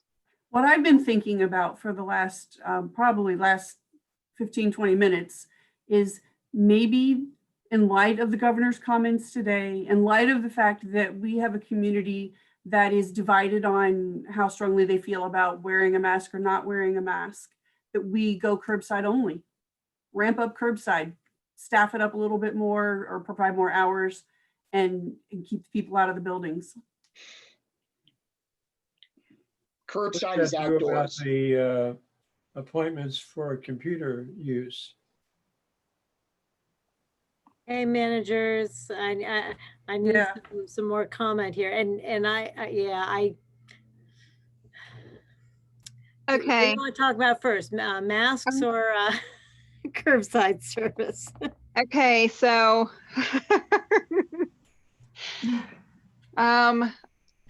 okay, so I can say what we are doing for the public for the risk side of it is on the doors for the public to see the different ways that we are protecting them and asking them to protect us. But we have the hand sanitizer out. We're not letting more than 10 people at a time, ensuring that there is 6 foot of distance between everybody. So those are definitely measures that we are taking. We're cleaning like crazy behind everybody that comes in. I feel very strongly, like what Amber was saying about the masks. I would love for everybody to come in wearing a mask. I have experienced a lot of both sides from patrons. We have a lot of very vocal patrons that visit the library that sometimes they don't even come in. They just come outside and they tell us their opinions on everything. We have people that tell us they're not coming back to the library anymore because we can't meet every need that they have because their hours aren't so that they can return a book at 8 o'clock at night or whatever that makes them happy. Then we have the other where the lady brings us flowers because we've done so much for her. It's really tough right now. I think because we are yellow and we're not orange and we're not red and we're not purple, it's hard for us to say you must wear a mask. And I think that our standpoint as our patrons and our patrons are about 50-50 wearing a mask at Mount Orb. Some of them are very respectful. You say, yes, you know, it's up to you. We prefer you to wear a mask. And they're like wearing their mask and come in, and they're, I will say, very good about going about their business and leaving. We have this hour blocked off for them. And for the most part, they're gone in like 10 to 15 minutes. And then we have those that would like to come in, like Amber or Tanya said, and spend all day if they could using our Wi-Fi or just a quiet spot. But it's tough, guys. I really feel like right now, speaking from my own point of view, we are kind of stretched to the max. We really, really are. And I mean, when I said that we're answering the phones, it could be like 4 phone calls coming back to back while trying to answer the door and hand out meals and hand out bags.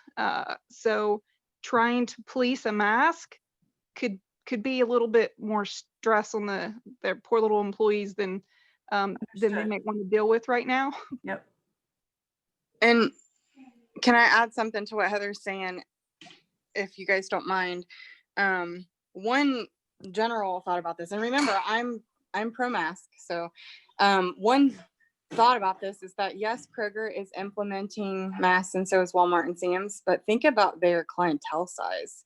Like, we're seeing like maybe 20 patrons a day, or something like that. So I mean, we might be seeing more than that. I don't know.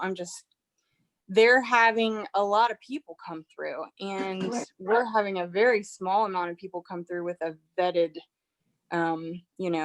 have you been sick?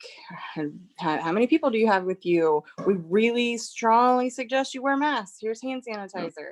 So I think we're a little bit different in proportion size and just exposure risk. Mm-hmm. Okay. What I'm hearing, I think, is that I liked Mark's suggestion, on July 15th, 2020, Governor DeWine asked all people to wear masks to help keep everyone safe, reduce the risk, whatever, that nice phrase that you said that I can't repeat.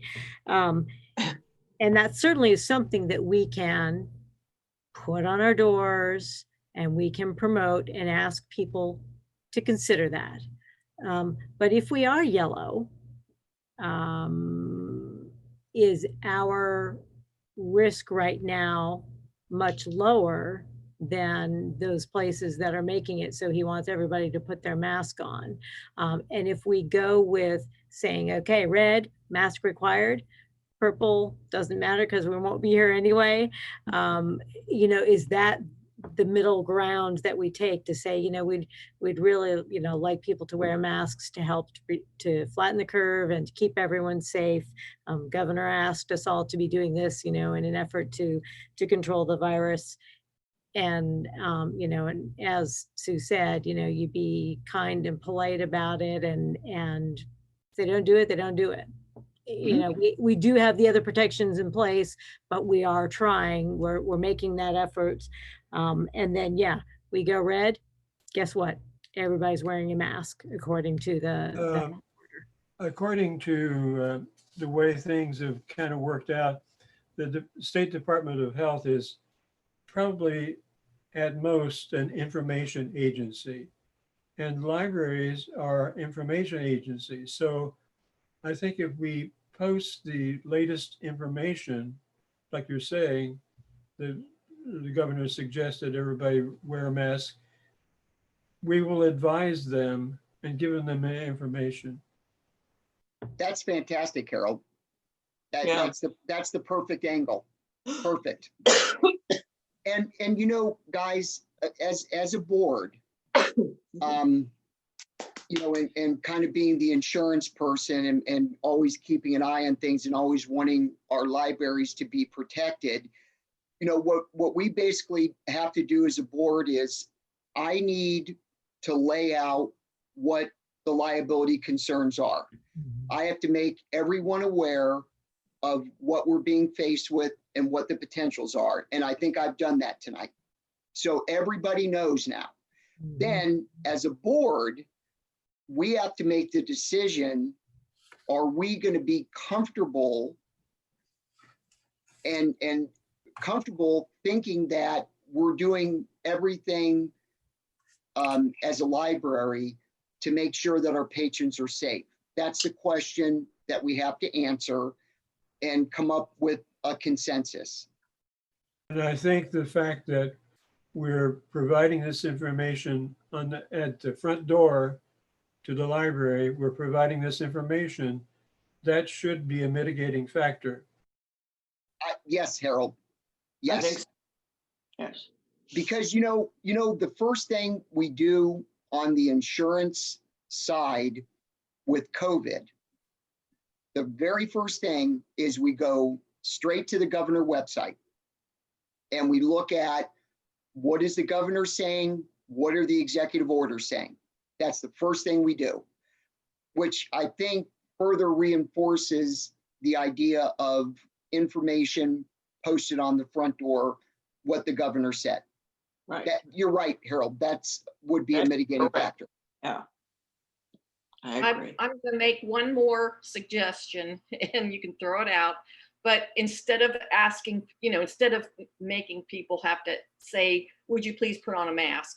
What if we just complimented when we're helping someone in the library, or you're helping someone in the library that's wearing a mask? Thank you for protecting me by wearing a mask.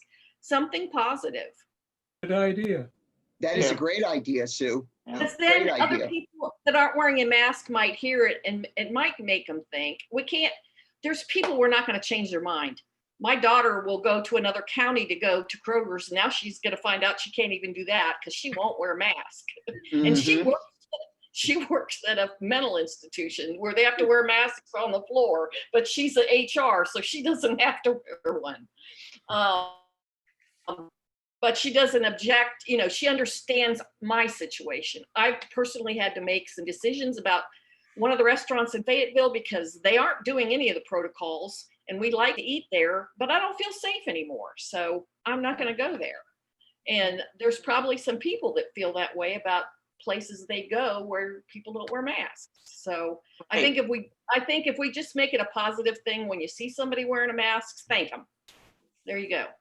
And we put the stuff on the door, so it's part of our liability, and it's an information for them.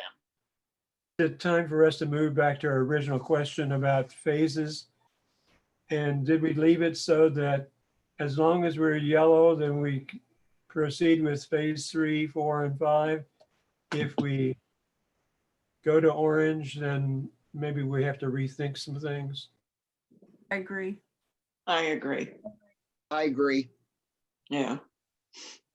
So we're not saying that orange means phase 2, red means phase 1, purple means phase. Yes, we are saying Oh, that. okay. Yes, we All are. right, just wasn't sure if we were Yeah. specifically saying that. Okay. Because And- remember, Lynn, it was two things. It was two things. It was identifying, purple, red, orange, and yellow, right? Yep. And Right. then the second part to that was we're going to keep proceeding as long as we stay in yellow.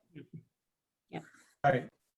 And I thought I understood there was a third part that as far as staffing, we weren't gonna necessarily go backwards if there was things that they could do there, as Lynn was suggesting, so we aren't jerking people back and forth. Right. So Because the now that we're hours, into it, we understand some of the things that we could do.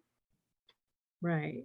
Right. That So the might not be hours, one we'll for- be able to keep the hours, assuming we don't make some big jump from, yellow to purple, in the space of a And week. I don't see that happening. but- Right, that we'll be able to have time to adjust building schedules and staffing Right. levels based upon that. So you're giving the management team the ability to Right. those changes as is appropriate. You know, with the service. We're adopting the 5-phase approach, and then we're leaving it to the staff then to say what you go back to if we have to go to orange, for example. I thought that if we did orange, we went back to phase 2. That was what we were. Well, yes, but there are some things that you might not need to go back to. Correct.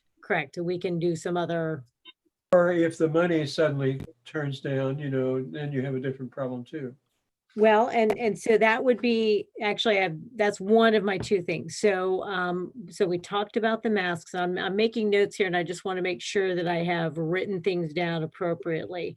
So we have the suggestion about, as part of our routine and protocol now is staff thinking about thanking patrons for wearing their masks and keeping everyone safe.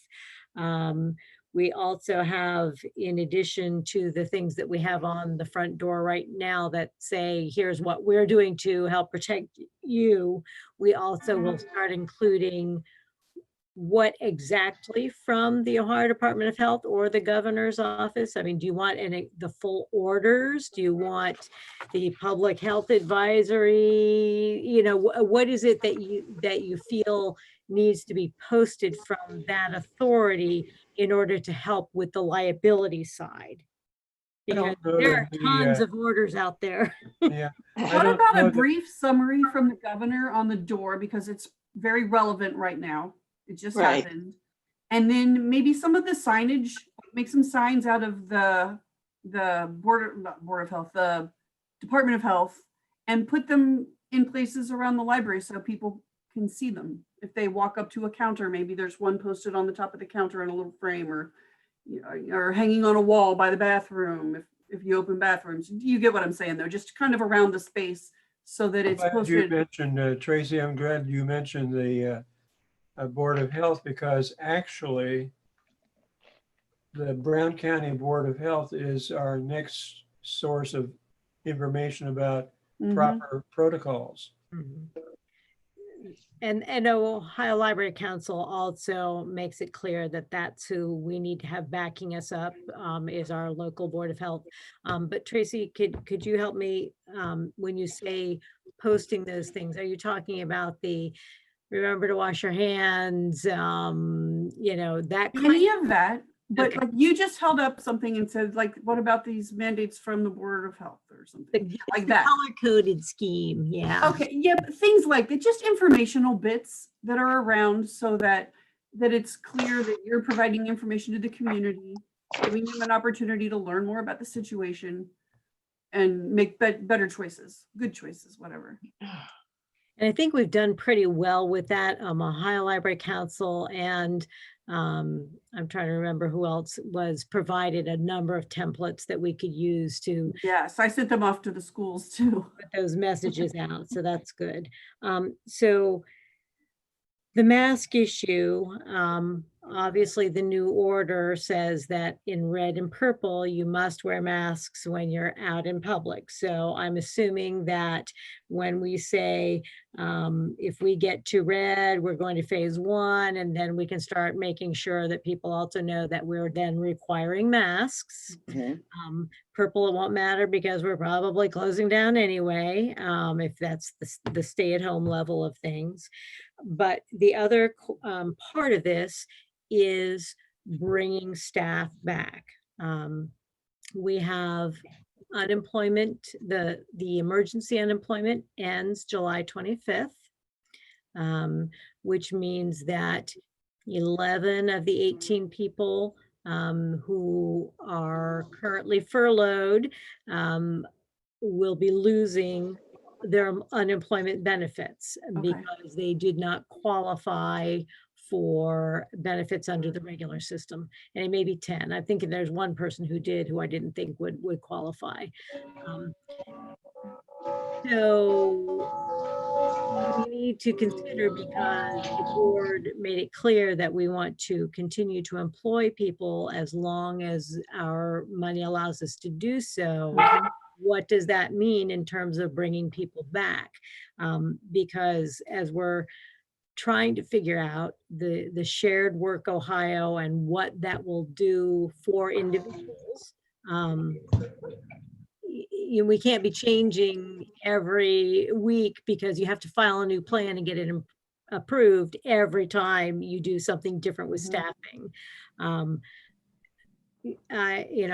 don't know if this is the place where managers need to pop in. I know Heather already mentioned, they feel stretched with capacity, which means to me, we're going to need more people.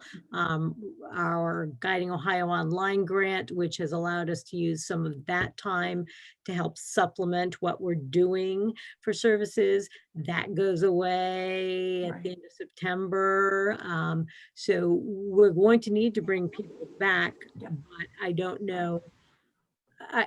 Right now, I don't know what my parameters are, or if you have a sense for where you want to head with that. And maybe the managers need to put in their $1 million commentary on that.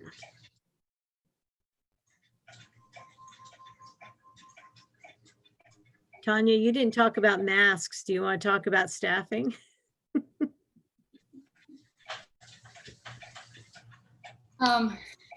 Yeah, we're running up and down the stairs a lot. I mean, if we add hours and services, and it also depends on the current staff, what percentage that we're working, because we're not at 100% right now either. So I think all that plays in, but if we're going to add hours and going to add in services, we definitely need more staff to cover those services time frames. Is that something we could just leave up to your discretion, Lynn, in consultation with the managers? I would be happy to decide what that looks like. I would be happy with that. I think that makes it possible for us to say, okay, well, maybe we can't go to phase 4 September 7th because we need a little more time to gear up and get people back on board. Maybe we'll put that out a little bit, but it will give us opportunity to look at that, how those different things impact us. I want you to all be clear that I am doing my best to find a way to make sure that even with the, at this time, the federal unemployment subsidies going away, I'm really looking at other ways not to run us on such a skeletal staff that we're all stressed out, but to save money and hopefully get some subsidy through Shared Work Ohio as well. So if everyone else is good with that, I feel comfortable with us making decisions as we ramp up services to bring people back. We're doing it based upon, what we've been given guidance from Scott Warwick and from OLC and their attorneys in terms of, bringing furloughed people back by seniority and that kind of thing. So we're following those guidelines, but it's a challenge. Every day it seems like it changes. If we adopt the 5-phase plan as you presented to us, can you not, in the implementation, maybe there's things that cannot happen in there, and so you don't do them?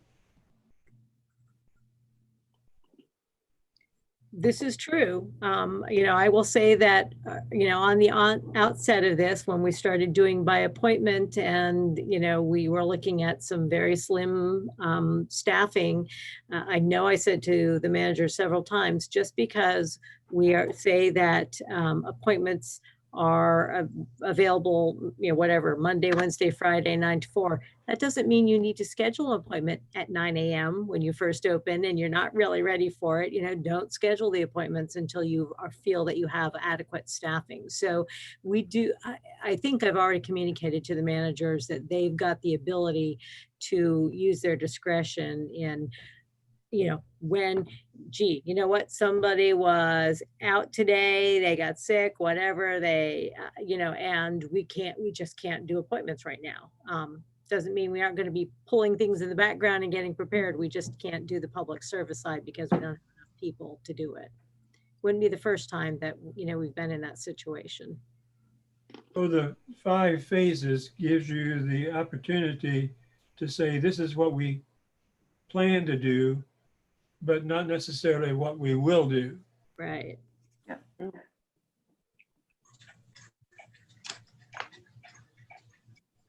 way I feel about it, you and the managers are on the front line and you know what you need to run.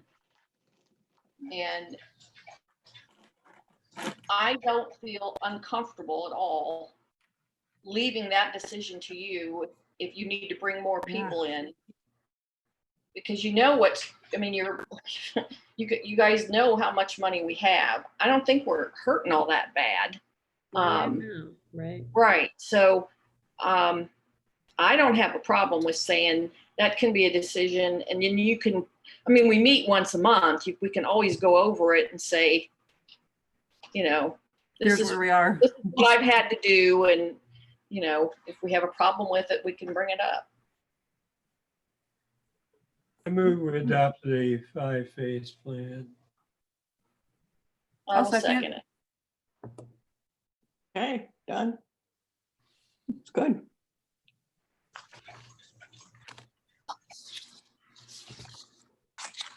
Harold? Yes.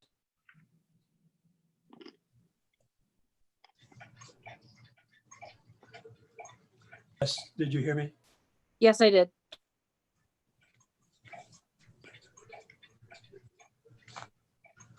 I think I keep going in and out of the internet. Tracy, can you hear me? Yes. Oh, now I can. Yes, yes. Yes, sorry, for me. Barb. Yes. Sue? Yes. Karen? Yes. Yes. And Mark? Yes. Thank you. Okay, so we're going to move into, I need a motion to move into executive session to consider the employment of public employees. Can I move to a point of order? And that is, it's already 9 o'clock. Can we move this till next month? Yeah, I'm okay with that, Harold. Okay. Yeah, I was gonna say, and there's nothing in the announcements about staffing updates that needs action. So that list was just for your information. So, Okay. Okay. I will give you a very brief update, though, as other business if we're going to go ahead and skip executive session. I spoke about some issues we were having with a patron and some harassing telephone calls and some threats of lawsuit and all. Sent that information to our county prosecutor who listened to the recordings.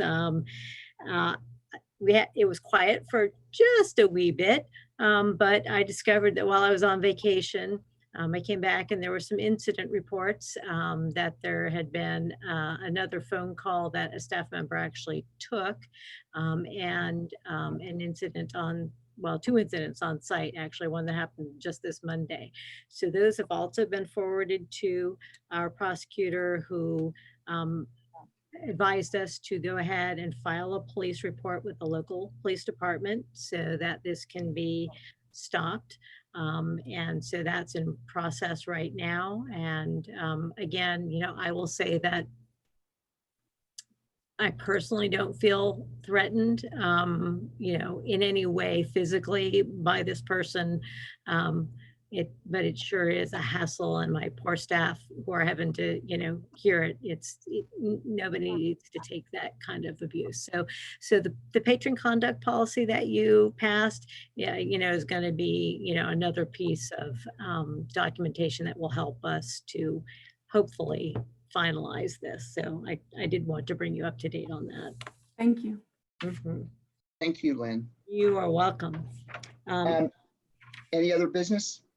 I do, one other thing that just this afternoon came up, the SEO who runs our circulation system announced that it's time for the annual patron purge. So I wanted to just verify with you that the parameters for cleaning out the patron database and getting unused accounts out of there is still okay with you all.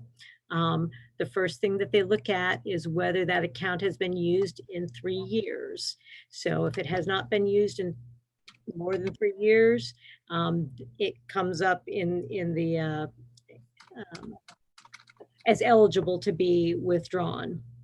And that includes use of electronic resources. So if somebody doesn't come in, does not come in the library to check out things, but downloads things from Hoopla or Overdrive, that's considered active, so they would stay in the database. Accounts would only be deleted if they had no unreturned items. So if they've still got items checked out, they actually have a property, they would not get deleted. The other option that we have opted for in the past is, even if they have fines, if they are under $25, we just write off that particular account. Because chances are, if they have not been in and they owe $1.60, they're not going to be coming in ever to pay for it. So we want to clean the database. So given those parameters, is that okay for us to go ahead and because that would be waiving, we're already waiving fines right now, but this would be waiving a chunk of accounts fines. So If a patron account is removed or purged, that doesn't prevent the user from bringing in the card and having them re-entered, right?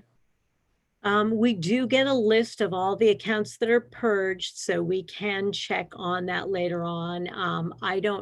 Honestly, I can't, it doesn't happen very frequently. And so I don't know if staff have just opened up a brand new one or tried to use the old card. And that's something only a manager probably could inform you about, because I don't know. But yeah, they could get a new card.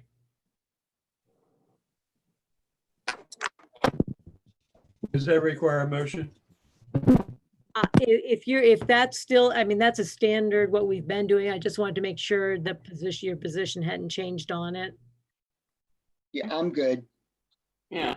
Yep.